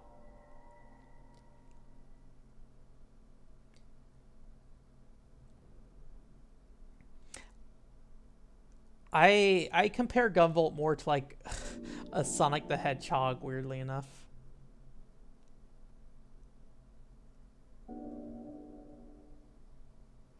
I do see the comparisons to Zero though, because Zero is a very fast-paced game. But I feel like Gunvolt is very much a game about movement in a way that maybe Mega Man Zero doesn't necessarily always feel like. But I would probably have to play more of the Zero series to kind of resolve my feelings on that, I think.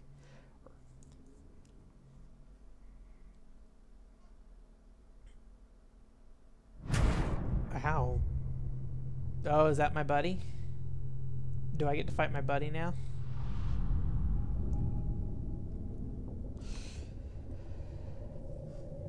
I haven't played ZX. I think I forget. Are ZX games like more exploration based? I seem to recall there being like an overworld and stuff you could kind of walk around in. But it's been a long time since I've looked at that. How?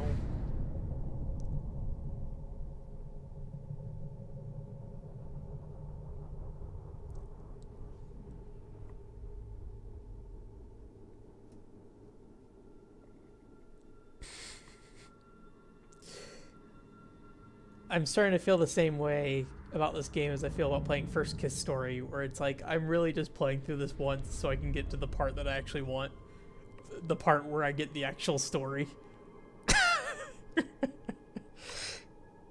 Although First Kiss Story, you get the story first, you hit the fighting game after though. That's what I want. Unix Fighter 98. Oh no. He was my friend. We're not friends anymore, apparently. Admittedly, I think you said earlier I punched his window open. So, alright. Also, it seems like I may have... Well, I don't know. I thought this dude on the left here was dead earlier? Or maybe we just beat him up real bad. The guy with the ponytail?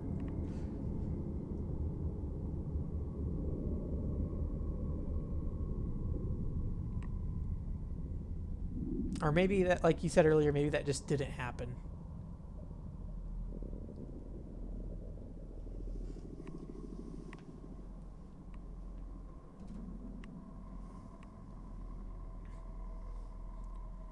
Don't let him go, man. He's gonna come back for you.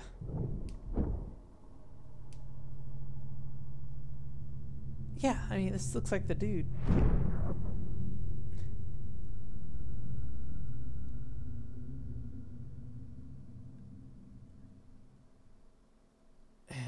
I don't know.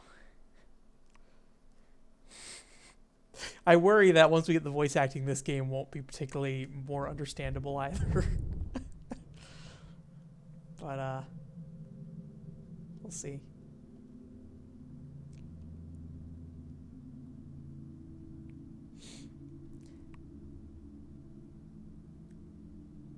Did you play both the Gunvolt games, or did you just play one?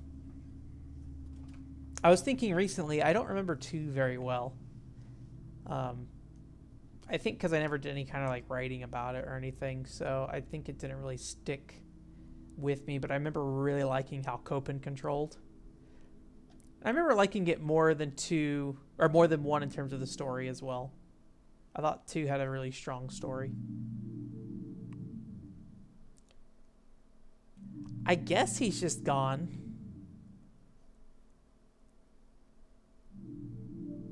I mean, that building is on fire.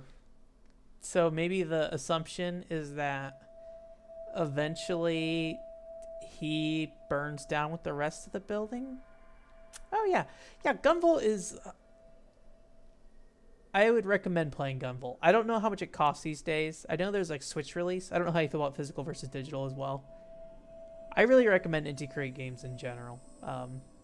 Admittedly, I've only played Gunvolt, Gunvolt 2, Bloodstained Curse of the Moon, Mighty Number 9, and Mighty Gunvolt.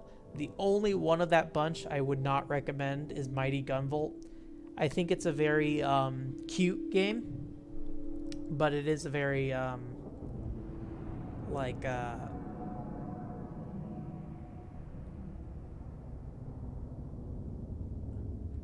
I think there's just not a lot of depth to it, but it's cute for what it was, and I think for what they were doing with the game, it was basically just supposed to be like an 8-bit throwback mini game for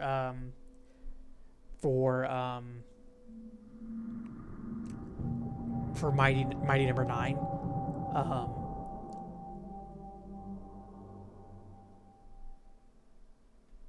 Oh my gosh, that's a creepy smile. Like an 8-bit throwback side mini game for Mighty Number 9. I think it just kind of is cute, and that's about all it wanted to be and all it needed to be. But in the same way, I felt that Bloodstained Curse of the Moon was just going to be kind of that cute side mini game for Bloodstained. It was actually so much more. Bloodstained Curse of the Moon is an amazing game. Yeah, there's 3DS, and I think there's does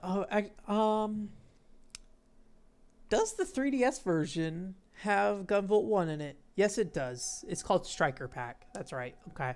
So yeah, the 3DS one has Gunvolt 1 and 2 in it. So yeah, that's a good package. I didn't play the Switch version. I think the Switch version runs at 60 frames per second. And for me, the obvious benefit is being able to play on TV. I don't play many portable games very often. At least these days. I usually play stuff on a TV. I've been thinking about maybe getting a 3DS capture kit, but that's like $400. And that's probably a bad idea.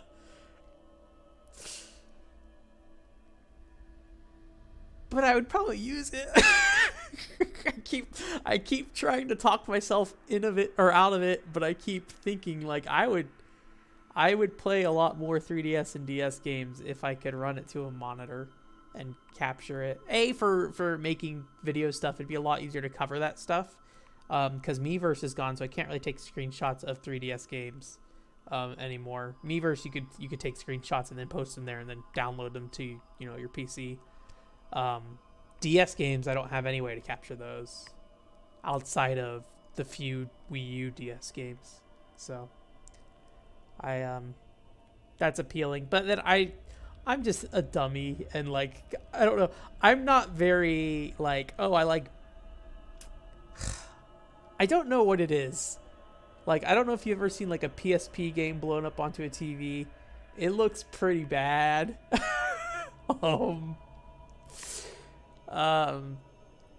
But I'm just like, I'm gonna blow that PSP game up to the TV if I can. Valkyria Chronicles 2 in particular uses a dithering effect, so it basically makes these checkerboard like pixels on the screen to make that whole paper look that the PS3 game was so known for, with like the sketch lines going down the I don't know if it's like a texture thing or if it's just like a whole screen thing that has the sketch lines happening. So they do dithering on PSP to create that effect, and I think it looks great on a tiny little screen. But once you blow it up to like a 40-inch TV, it's just like, nope, this was a mistake. But this is how I'm gonna play this anyways.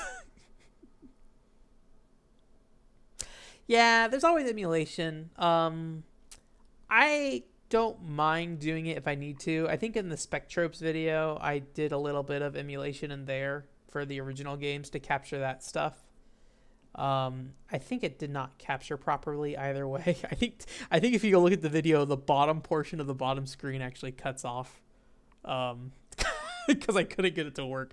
I think I finally figured out how to get that resolved. But yeah. I think the problem with emulation, though, is that if I'm trying to make a video to talk about the game and represent the game and feel like I can talk about it like in a sound fashion, if I use emulation, I'm kind of introducing a factor in the game that I don't really know. Like if there's like sound errors, if there's like frame rate hitches, or if there's not frame rate hitches. Like Castlevania 64 is a game that plays a lot better on emulator than it does on actual hardware. And so, you know, you would lose some of that experience for both the good and the bad if you were to focus on just playing the emulated version. So I think that's a big part of it for me more than anything. But yeah, there's not a lot of options for DS capture.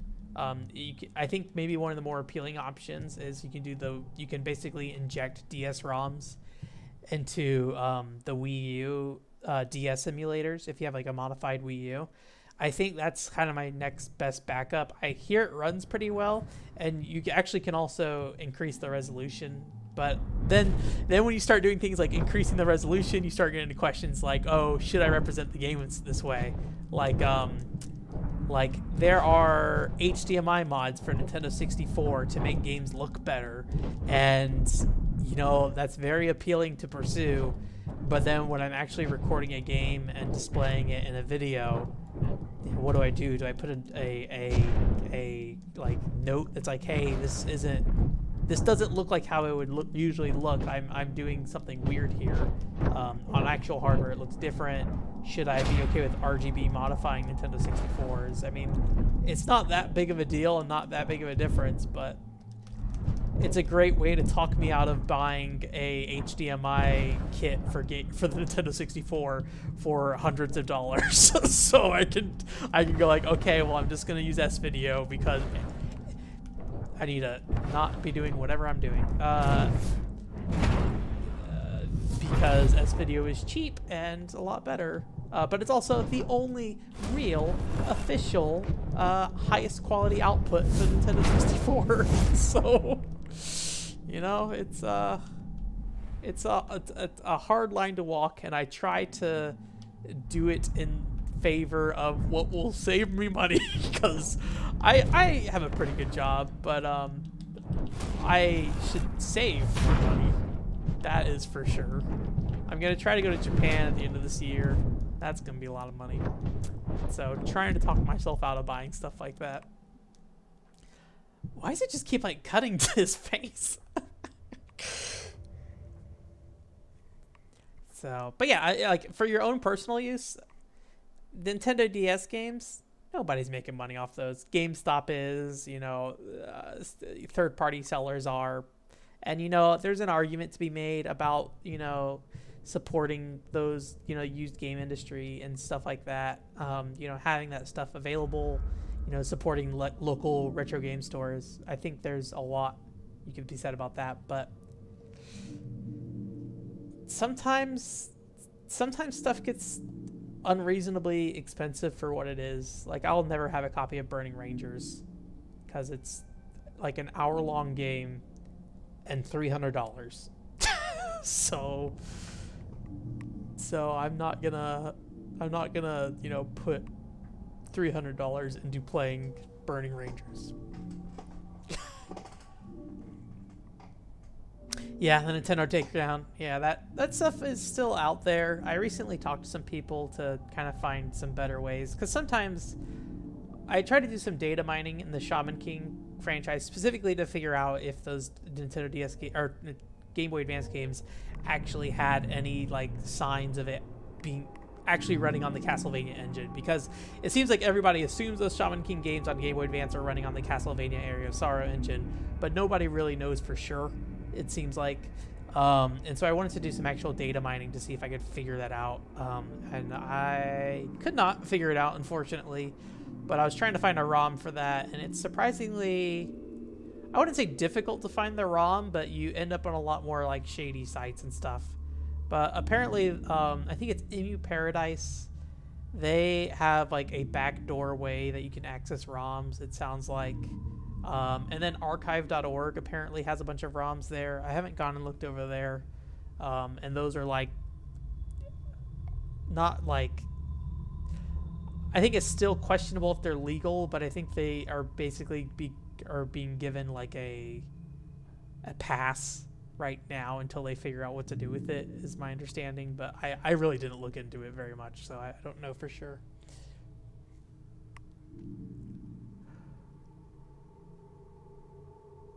My friend's not happy with me.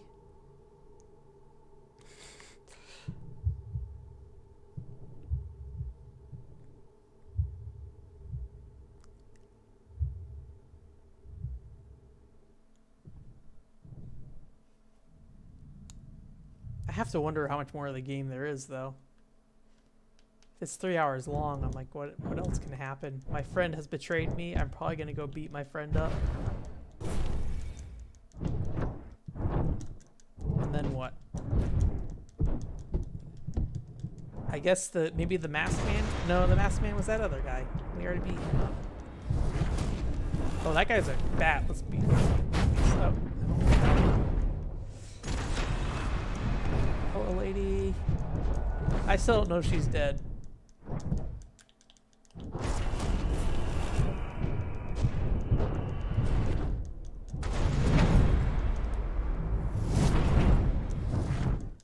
I kind of wish I could pick up the weapons too. That'd be nice. Don't spin your bat at me. Alright, buddy. Uh-oh. Am I stuck? Okay.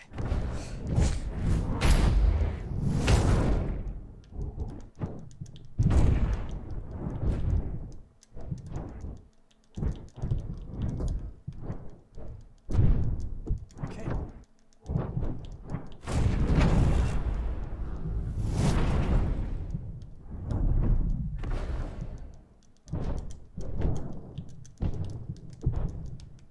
I wonder if I have a limited health per room is what it is, rather than like a recovery.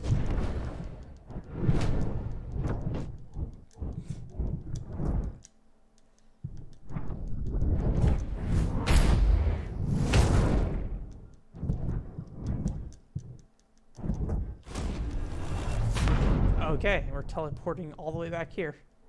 Are you dead? Are you gonna not? Okay.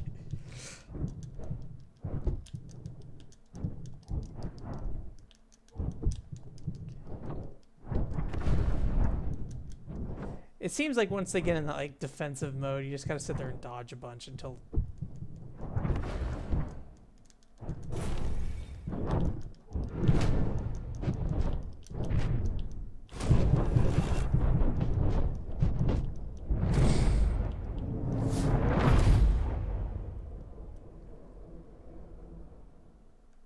Okay, is that it? Is that? That's an open door. Is that where I came in from? Oh, hello, friend.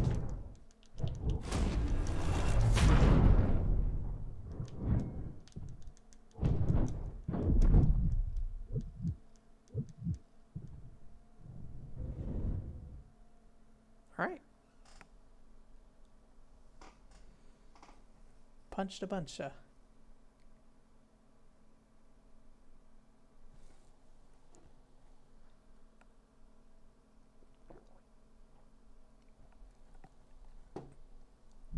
I feel like I have had nothing to say about this game for a while.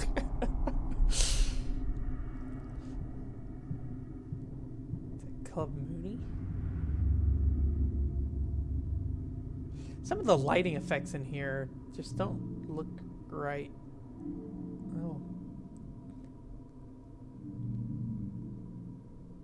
I think the cutscenes don't look bad, though. Let's talk about something positive here. I think these cutscenes look okay.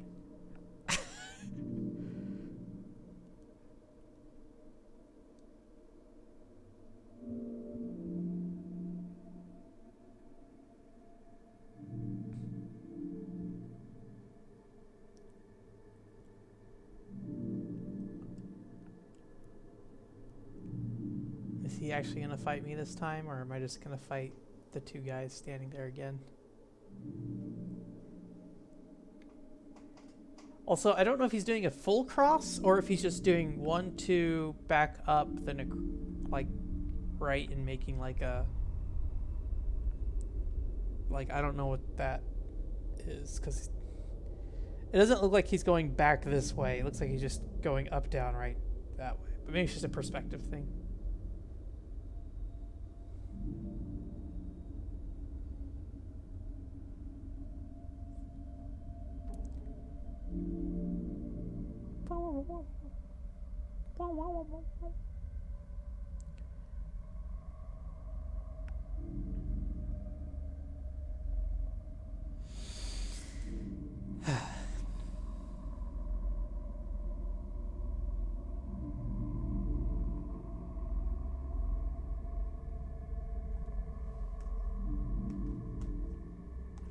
Well, at one point, like, and he did this earlier in the game, he did like an actual cross or something.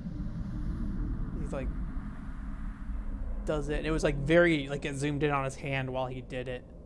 So I think that was the same motion at that one point, but he only did it once. So, yeah. I feel like this cop should be like fighting with me. But he's just like, I'll stand back. Right. Do your business, man. Maybe the cop will be the last boss.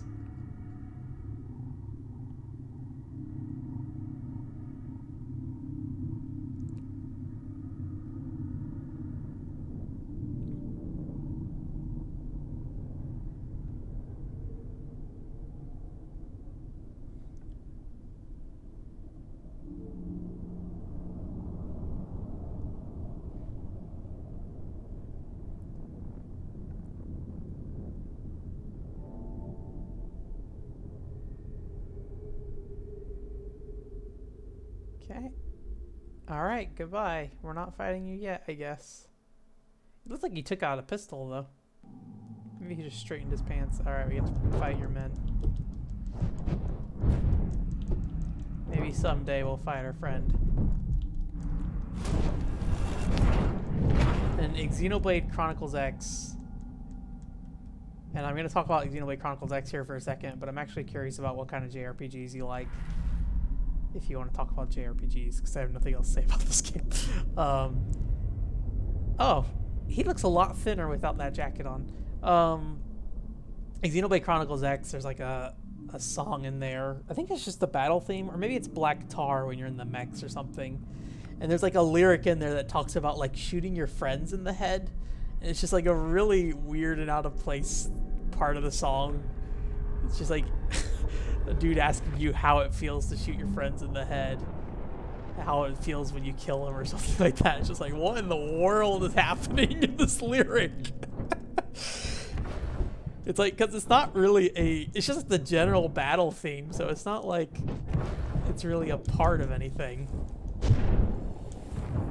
But yeah, I need to play through that game again at some point.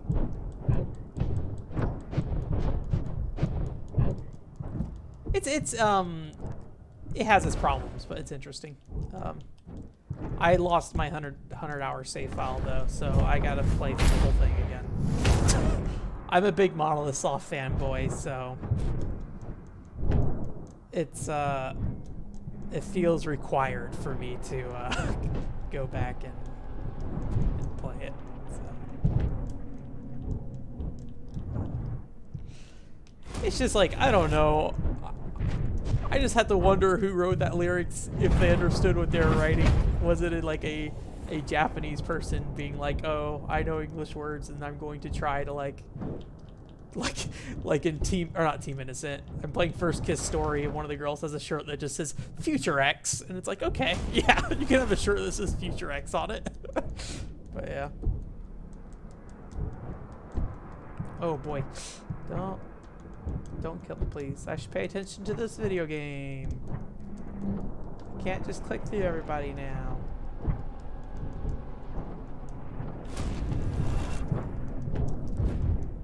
But yeah, I was gonna ask earlier, what kind of what are your favorite JRPGs? Let's just say that. What are some of your favorites?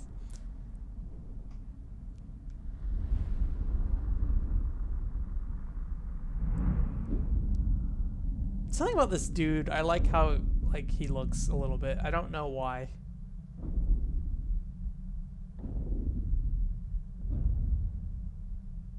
I don't know what it is about him, because I wouldn't look at him and go like, oh yeah, I want to dress like that. I want to be a ponytail man with a sweater vest on. Like, I don't think I'd ever wear that or have that hairstyle, but I don't know, something about him. Ah, Persona. Nice. Yeah, Persona 5 really felt like it hit in a way that... Yeah, I don't know. Like I wouldn't say Persona 5 feels like a Final Fantasy in terms of like its relevance in terms of like the mainstream eyes, but it definitely feels a lot bigger than it did with like, I remember when like Persona 3 Fez was coming out and stuff, that felt like the first time that series really started like getting noticed by the game press as a whole. And it feels like it's been a slow uptick since then. Oh, it shot him. I guess that's a good strategy. Wait in the other room, in the corner with the gun out. Just shoot him. Although, walking up to them is maybe not the best idea. Oh, is he the real killer of your mother?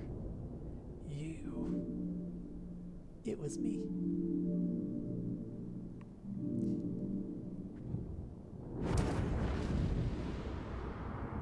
Yeah, I could definitely see that. I do feel like Final Fantasy 15 had a lot of people interested in it because it was kind of weird, but I think a lot of people didn't actually like the game that much. But I feel like a lot of people finished it. I just don't feel like I see a lot of like love for it, ongoing love. But then it has its really dedicated fans too. I don't know. I don't know how Final Fantasy 15 landed. Did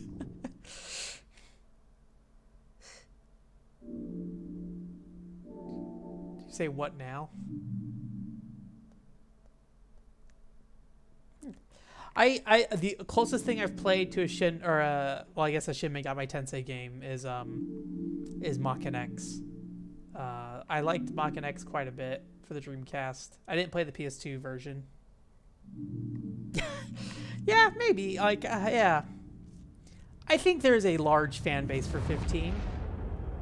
I think there are people who really like that game. It's a big fan base. Like there are, I don't know, fan bases like on the internet recently are kind of interesting. Maybe because there's so many ways for them to communicate with each other and so many places, like public places for them to communicate, like on Twitter and stuff like that, where other people could just kind of see, other people could just kind of like see these other groups doing things. You kind of get a sense of these like fan groups and stuff. Well, I'm glad you enjoyed it. I did abandon it. I know, Anthony. I need to get back to it someday.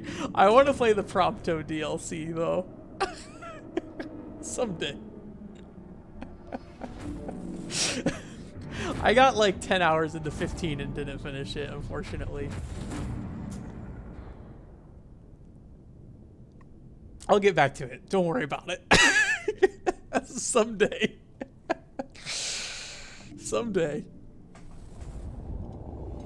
It's on my list. You know what game I do need to get back to? Valkyria Chronicles 4. I haven't played that since, I think, December. I want to play as the girl now. I want to be the quiet lady. The quiet woman. So am I just going to get the real deal of how this went? Did he bring the gun?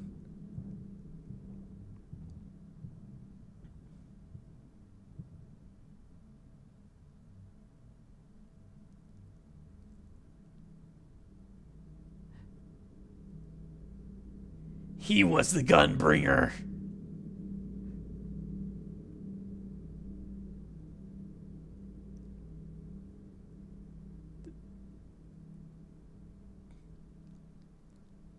It's a messed up car.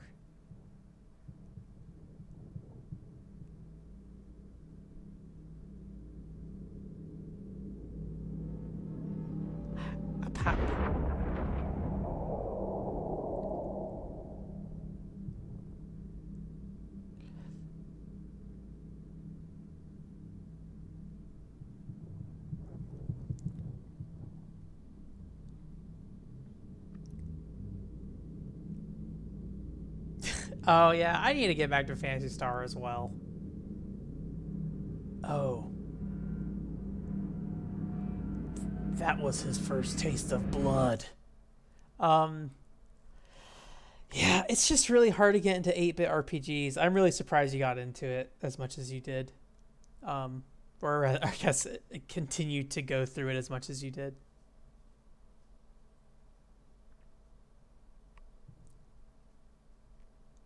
Yeah, Valkyria Chronicles is good. I like it a lot. I like pretty much every Valkyria Chronicles game I've played, including Valkyria Revolution.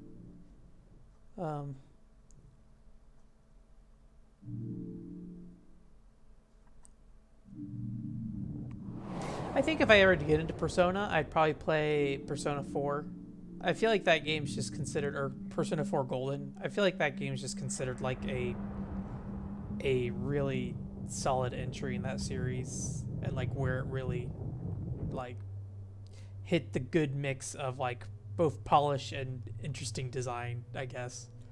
But maybe I wouldn't feel it as much as, you know, other people, because a lot of those relationship mechanics and stuff that Persona kind of held as one of its main I guess selling points is spread out and its tendrils everywhere.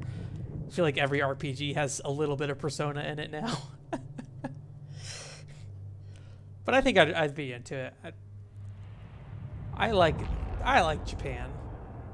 What in the world? Making a bird man?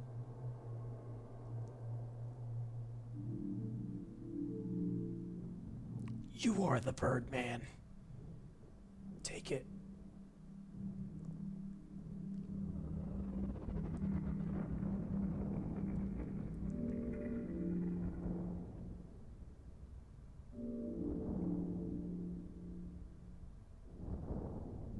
I'm kind of sad the cop died. I still don't know if the cop is the guy who beat him up or not. I'm assuming not.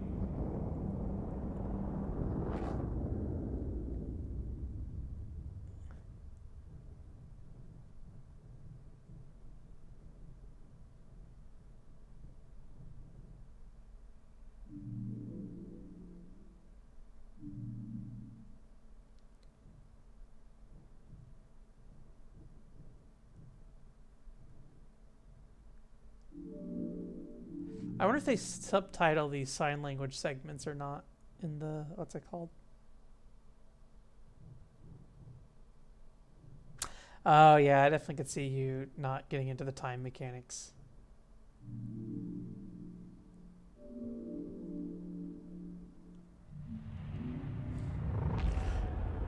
I think the problem with roulette is that he feels like he has to complete it probably on the first playthrough. But I admittedly, he's been, I've known him for a good long time now. It's getting like, it's like 15 years now I've known him. And he used to be a lot more like, I have to 100% this game. And thankfully he's been a lot less of that. And so it's like nice to see you beat video games, Anthony. I know I'm giving you a hard time, but I'm the bird guy, okay?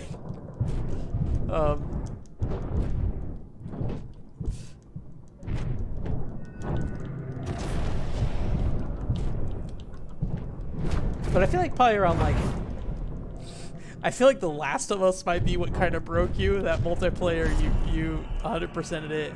Oh, I did a little dance move there. You 100%ed that, and I feel like this last time I really heard you just, like over stress about 100%ing a video game.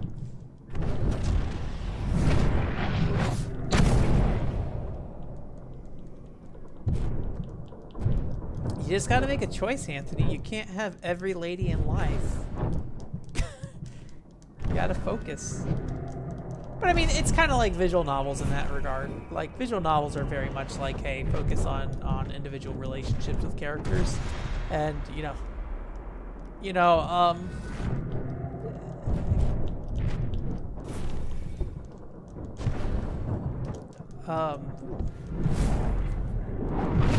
focusing on the individual relationships with characters, I think it's very satisfying to do that. I think mainly because you really feel like, I feel like you really do get like a I don't know if intimate's the right word, but you get a very personal relationship with this individual character in a playthrough. And I feel like that becomes less and I guess this is the downside. I feel like it becomes less and less as you like go through the game more and more and start like skipping text and stuff. but it is there's definitely something to it. But for like a, you know, I assume at least 50-hour RPG, it's probably not super desirable to play through it every time. Just to get the different characters and stuff. At least I know I would only play through it once, knowing me, but I don't feel the urge to be like, I have to see every storyline in here. I have more important games to be playing, like The Quiet Man and First Kiss Story. I could be playing Super Metroid right now, a game I've never played, but here I am playing The Quiet Man.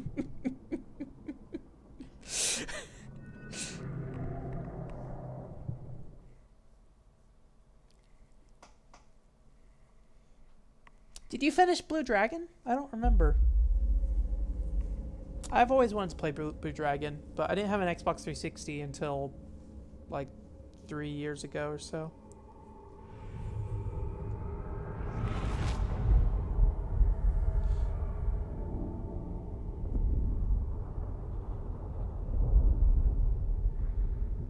I also want to hear the audio for this Birdman stuff.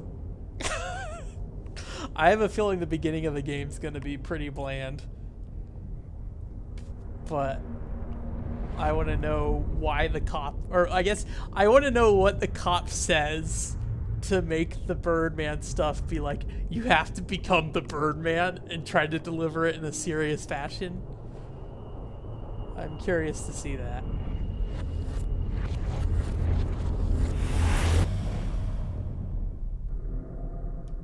All right. Time to kill your friends. How does it feel when you shoot them in the head? Because it's endless war. Alright, I will not sing to you Xenoblade songs.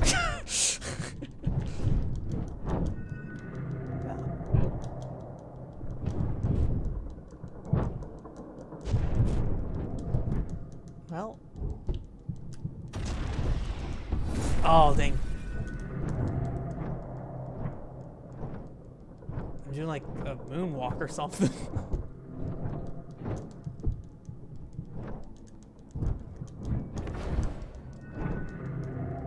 It's like suddenly became very resilient.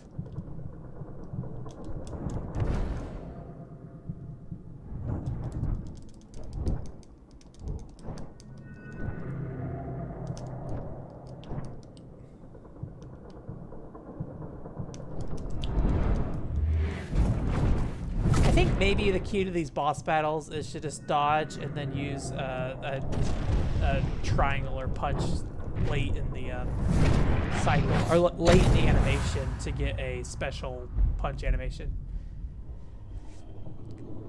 Oh, your gun won't do anything against the Birdman. Whoa! No.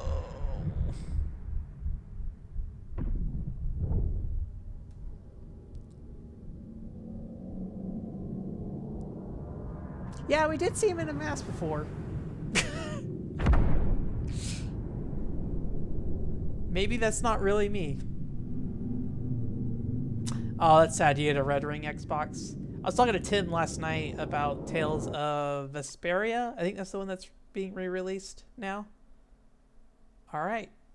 Tales of Vesperia, and he also stopped playing that game because his Xbox Red Ringed and didn't want to play through the rest of it.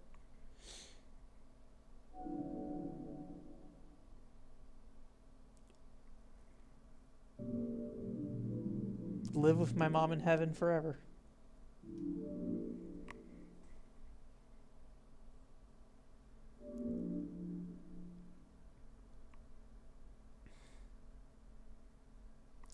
Now, if I had a DS capture kit, we could be playing Tales of the Tempest instead. The qualiest of Tales games. I thought it was funny that I was like trying to find the Tales of the Tempest fan translation, and it was like, April Fools, here's the Tales of the Tempest fan translation. It's a real fan translation, but we're releasing it on April Fools because this game is bad. That's right. I forgot that you lost your copy of Shenmue 2. Did you ever get Shenmue HD? HD collection? I know you're asking about it for a long time, or asking for it for a long time.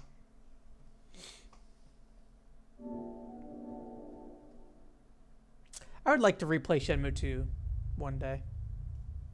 I don't know if that's ever going to happen.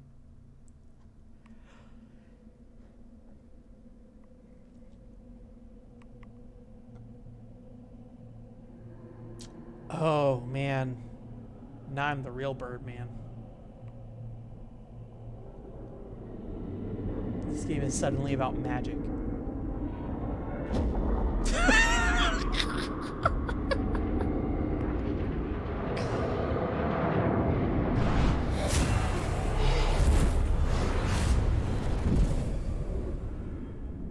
I have become Death himself. Oh man, I like everything about this right now. Okay, I dodged the bullet. Can I do anything else?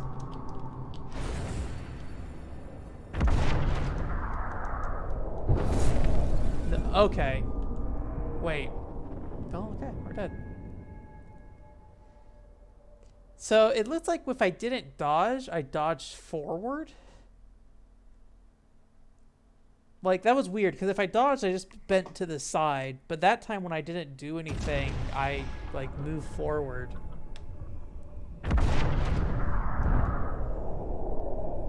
But, like, I can't move here. And if I press X to dodge, I just get out of the way. But last time when I didn't do anything, I, like... No? Maybe it's because I punched, and maybe the punch animation made it look like I moved forward. Unless I'm supposed to, like, grab it. Let's try grabbing it this time. Nope.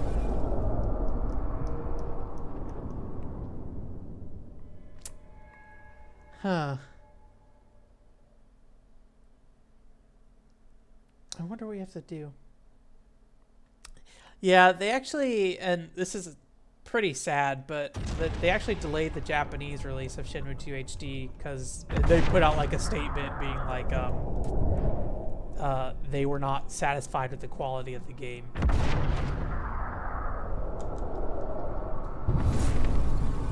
So I think what's happening is I'm getting a little bit of time right before the bullet hits me to do something, and they don't let me, they let me do everything.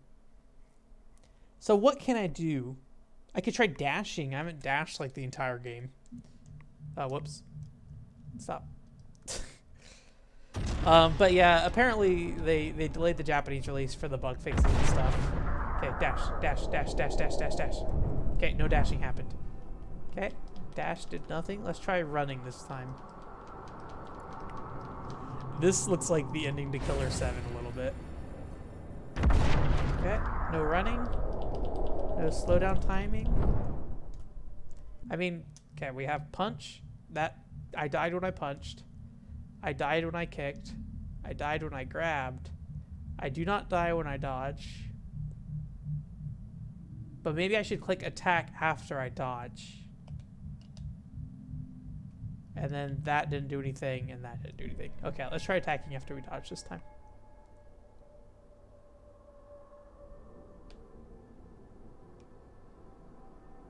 Okay, here we go. Okay, attack after you dodge. That was the secret. And apparently the only thing I needed to do.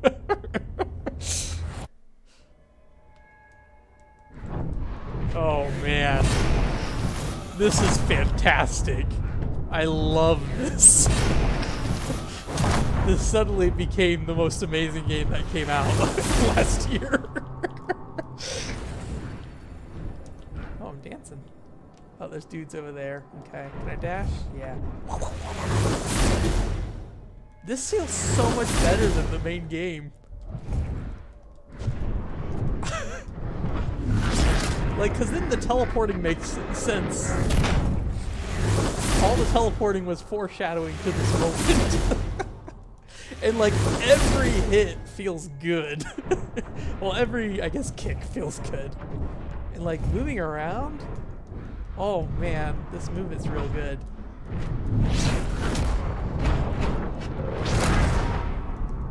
Oh, I haven't grabbed anyone. Oh, okay, he's just gone now.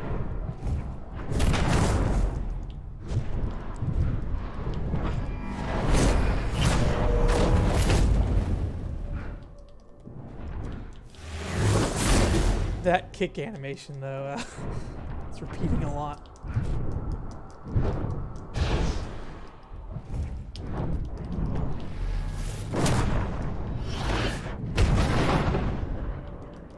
Oh, oh.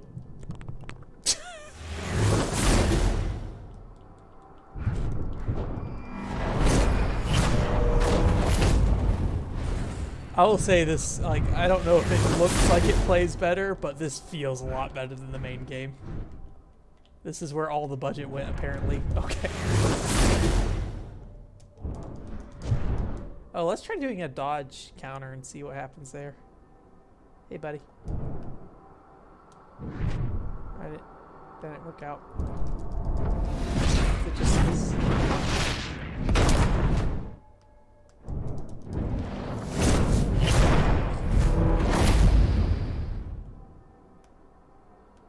This camera freaks out a little bit, but I never played Infamous. I need to. I got the first one for free during, I think, was it the PlayStation hack stuff that happened? I got Infamous, and then, oh, we're doing this again, I guess. Is this the same animation? This feels the same. Okay. Maybe I should have used a kick instead, or a grab.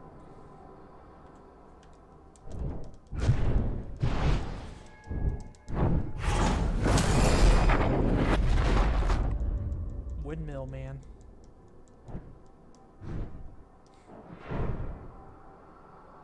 Hold on. I was gonna see if I could hit him. Windmill man again.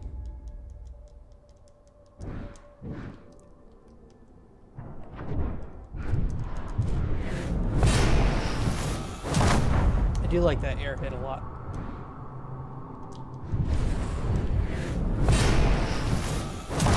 So much so I'm gonna do it again, apparently.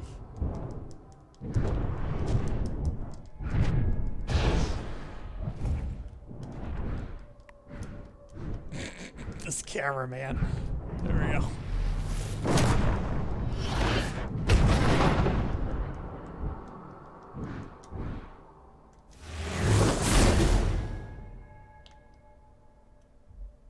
Okay, apparently we're not the Birdman anymore.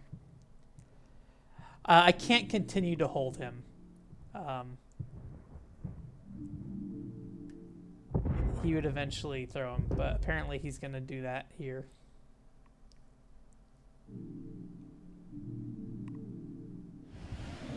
Oh, he is still the Birdman.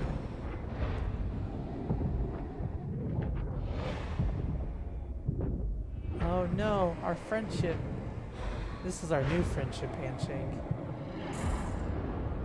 And I'm gonna scream again.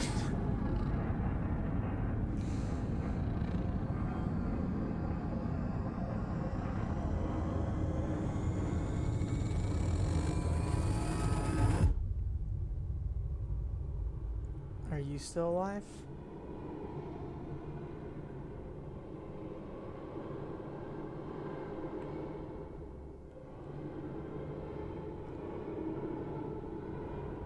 Open your eyes. Link, open your eyes. Link.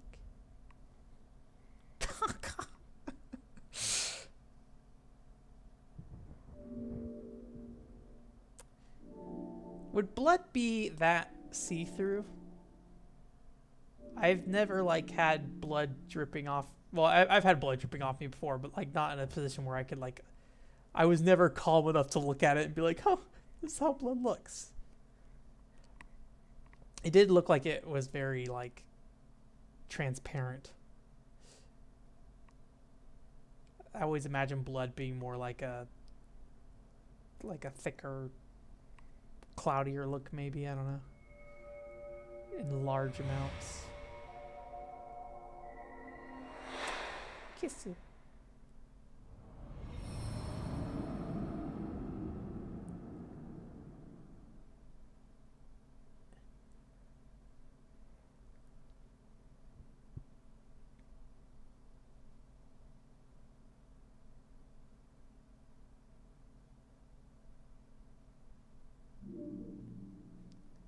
Oh, that's a nasty gash.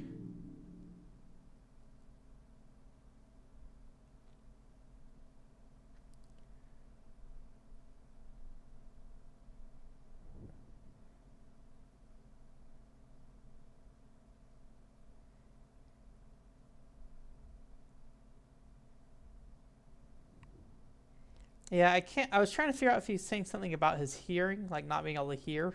Because it looked like he was kind of like motioned to his ear like that or something. He lost his best friends. He lost his cop dad. The only thing he has left is his fake mom.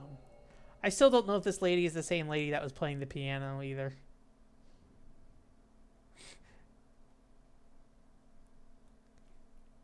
I think it is, but I don't really know. Is the cop gonna become Birdman now?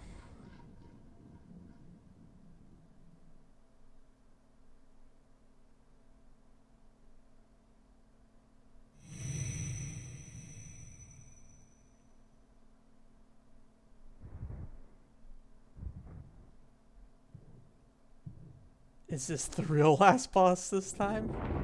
Oh no.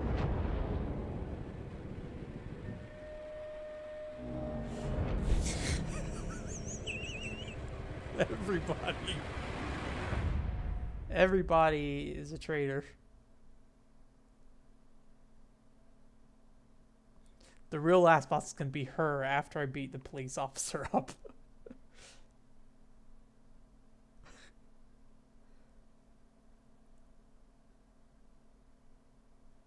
Why are you doing this?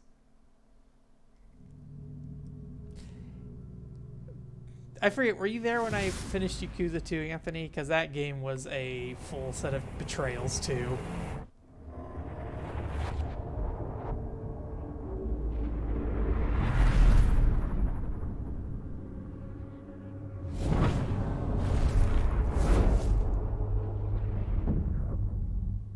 Okay, okay. Alright.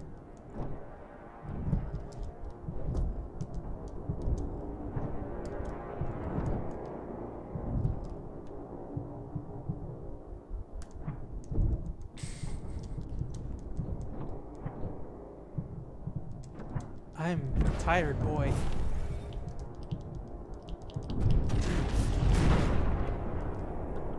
That is a Kiryu ass like drop kick there though.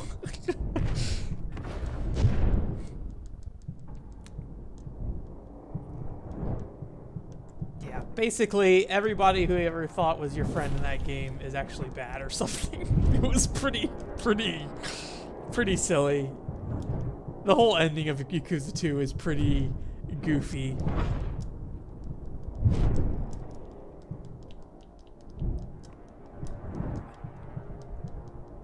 When they're on the ground, I really don't know what to do. Like, it feels useful to keep punching so I can hit them as soon as they get back up. But, like, I just sit there and basically whiff a bunch.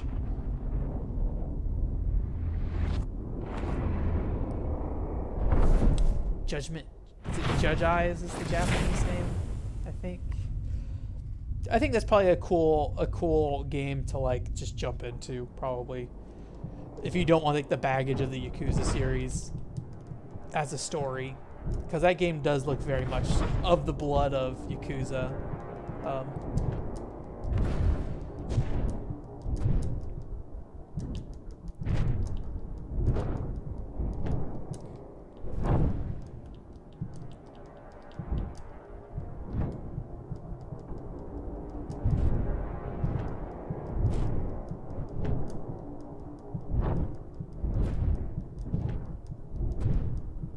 Oh, it's just supposed to be like a gimme boss fight or what? It's pretty straightforward here.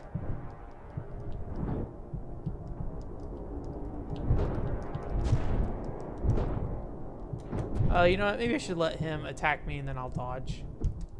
Oops. Or get beat up a bunch.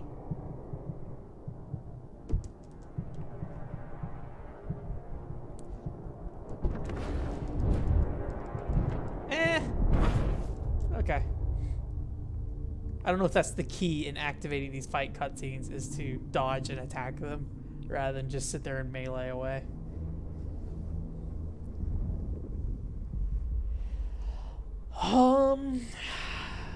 I mean, I feel like we're at the end here. I kind of just want to finish it.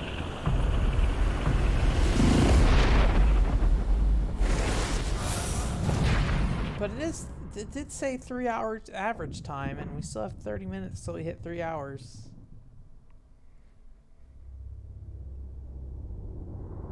Like, how many more people can we really beat up? Like, that's kind of the last dude.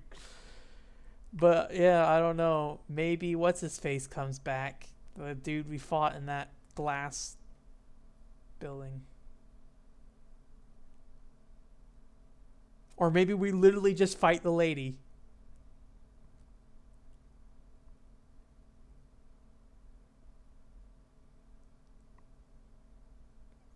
Because this looks ominous in a way that they're like, hey, maybe just fight this lady too.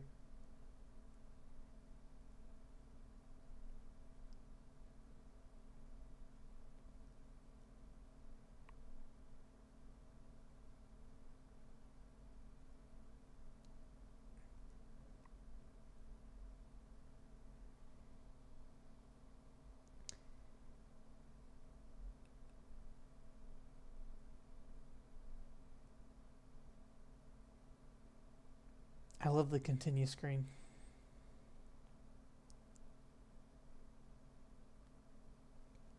How do you, like, I guess maybe to get that shot, like, your hair would fall forward, I feel like, onto the person a little bit, but I don't know. Maybe you just have to take that shot straight up and make it look like you're leaning in. I have no idea where her shoes are. She lost them. I ate them because I'm a bird, and I don't know what else to do with shoes other than eat them.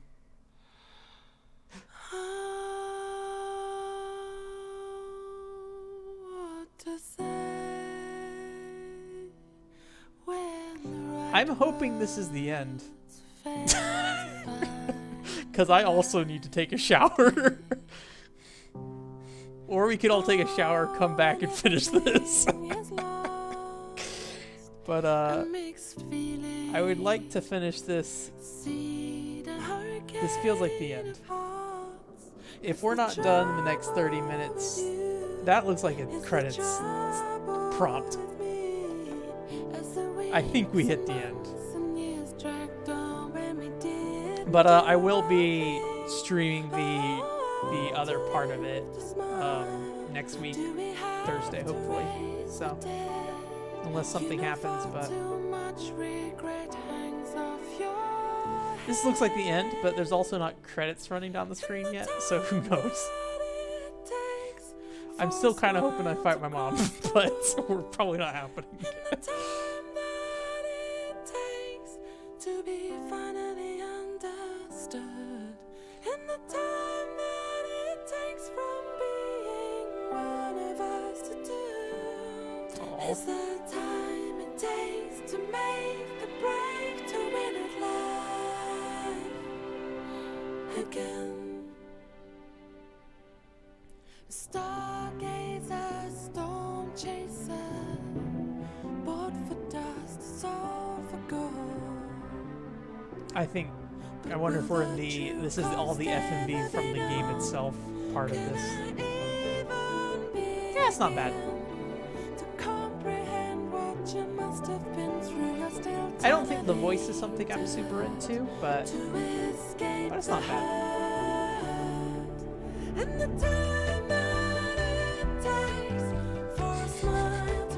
I like that side face going on there.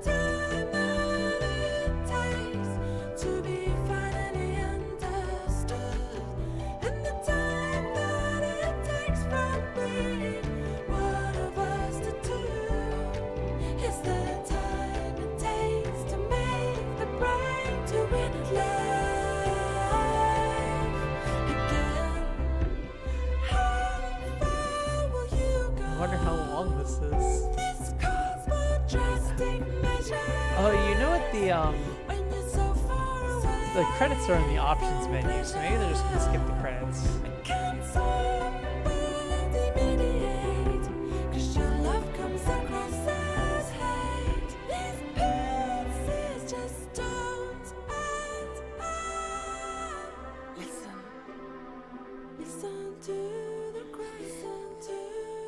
I will say I enjoyed probably probably around the time we started putting the bird mask on, I was kind of more interested, but I really don't know. I really hope the audio, even if it doesn't, I hope I'm entertained by what is happening in the dialogue, even if it's not good.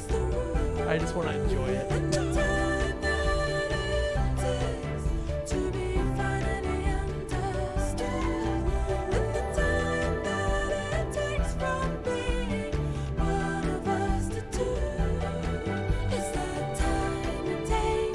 I also want to know why the cop put the bird mask on.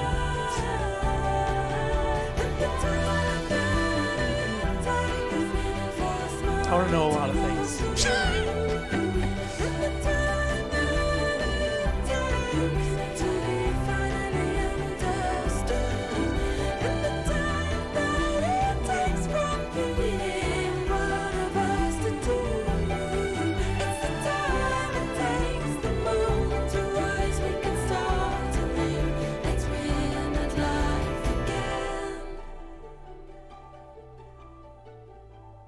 The end? Nope. Silent world, rest assured that love lies beyond. It's the moon. You know, it is a really good song, Moonless Starry Night from Final Fantasy Crystal Chronicles. Alright.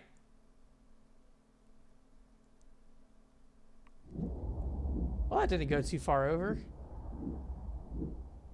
Oh, well.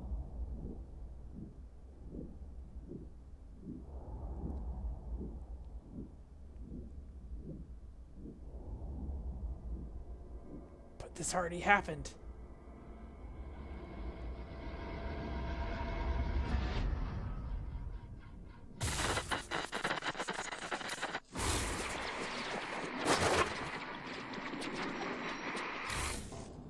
Family for years. And nothing's ever come between us until tonight. Until her. Oh, is this just like a preview of the audio? Just be like, hey man, check it out with voice acting. That what happening to you is also what's happening to me. You're blinded by grief. Me? By ambition. How's everyone doing tonight? Welcome to Club Moonrise.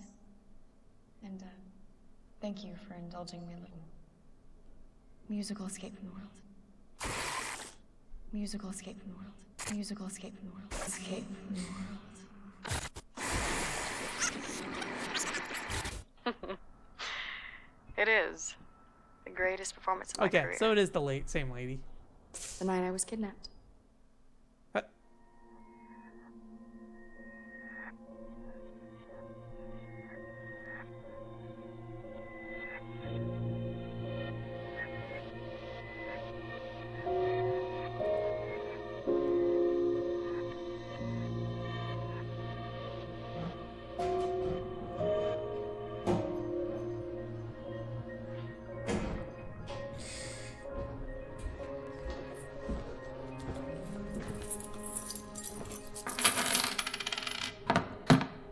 Change keys and phone. Is this phone cracked? Because that'd be like a really nice touch. I feel like he'd be a dude with a cracked phone.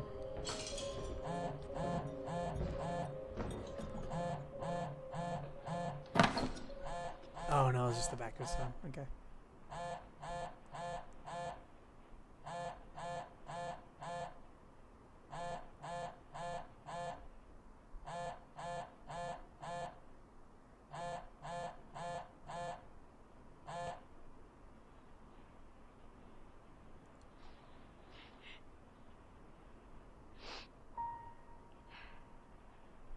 Lala.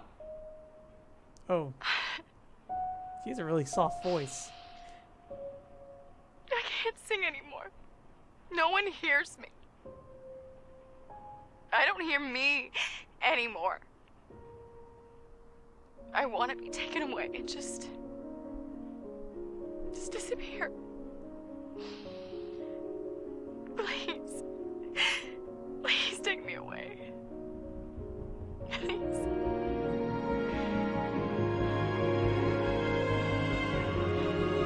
Answered. I'm guessing that's the follow-up. Or what, rather, what it's called if you played through with dialogue. I'm going to kidnap you.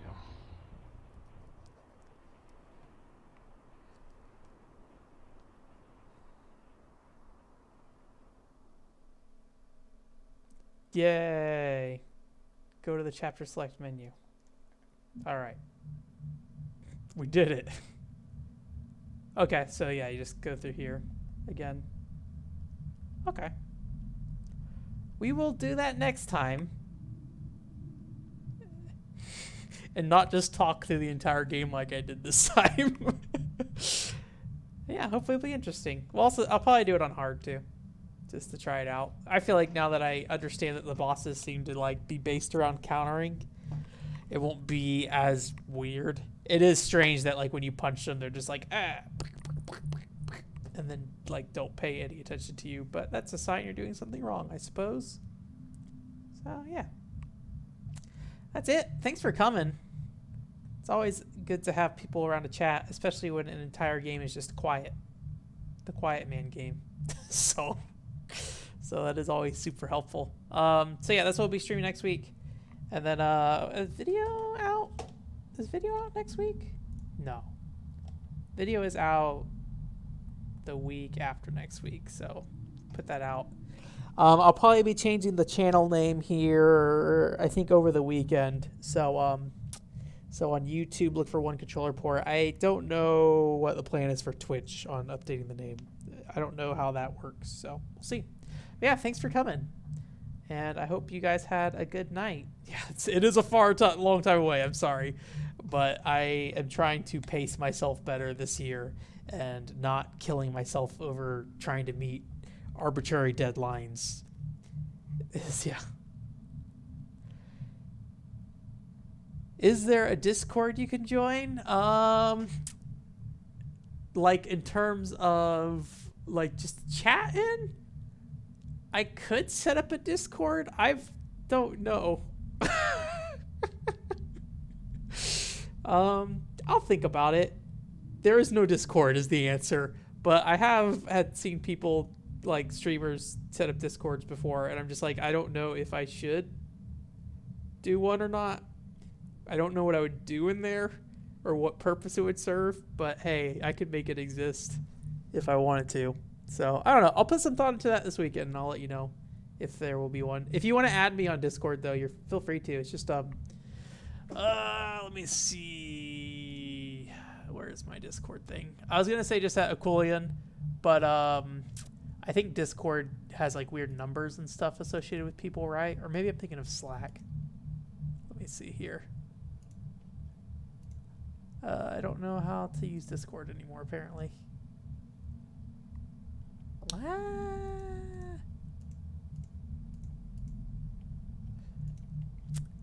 Well, let me try one more thing, and if it's not there, then I will give up for now. I don't know, can you just search people on Discord? I don't know. That's cool. I don't remember where to find your Discord number, because I think you have like a specific ID, but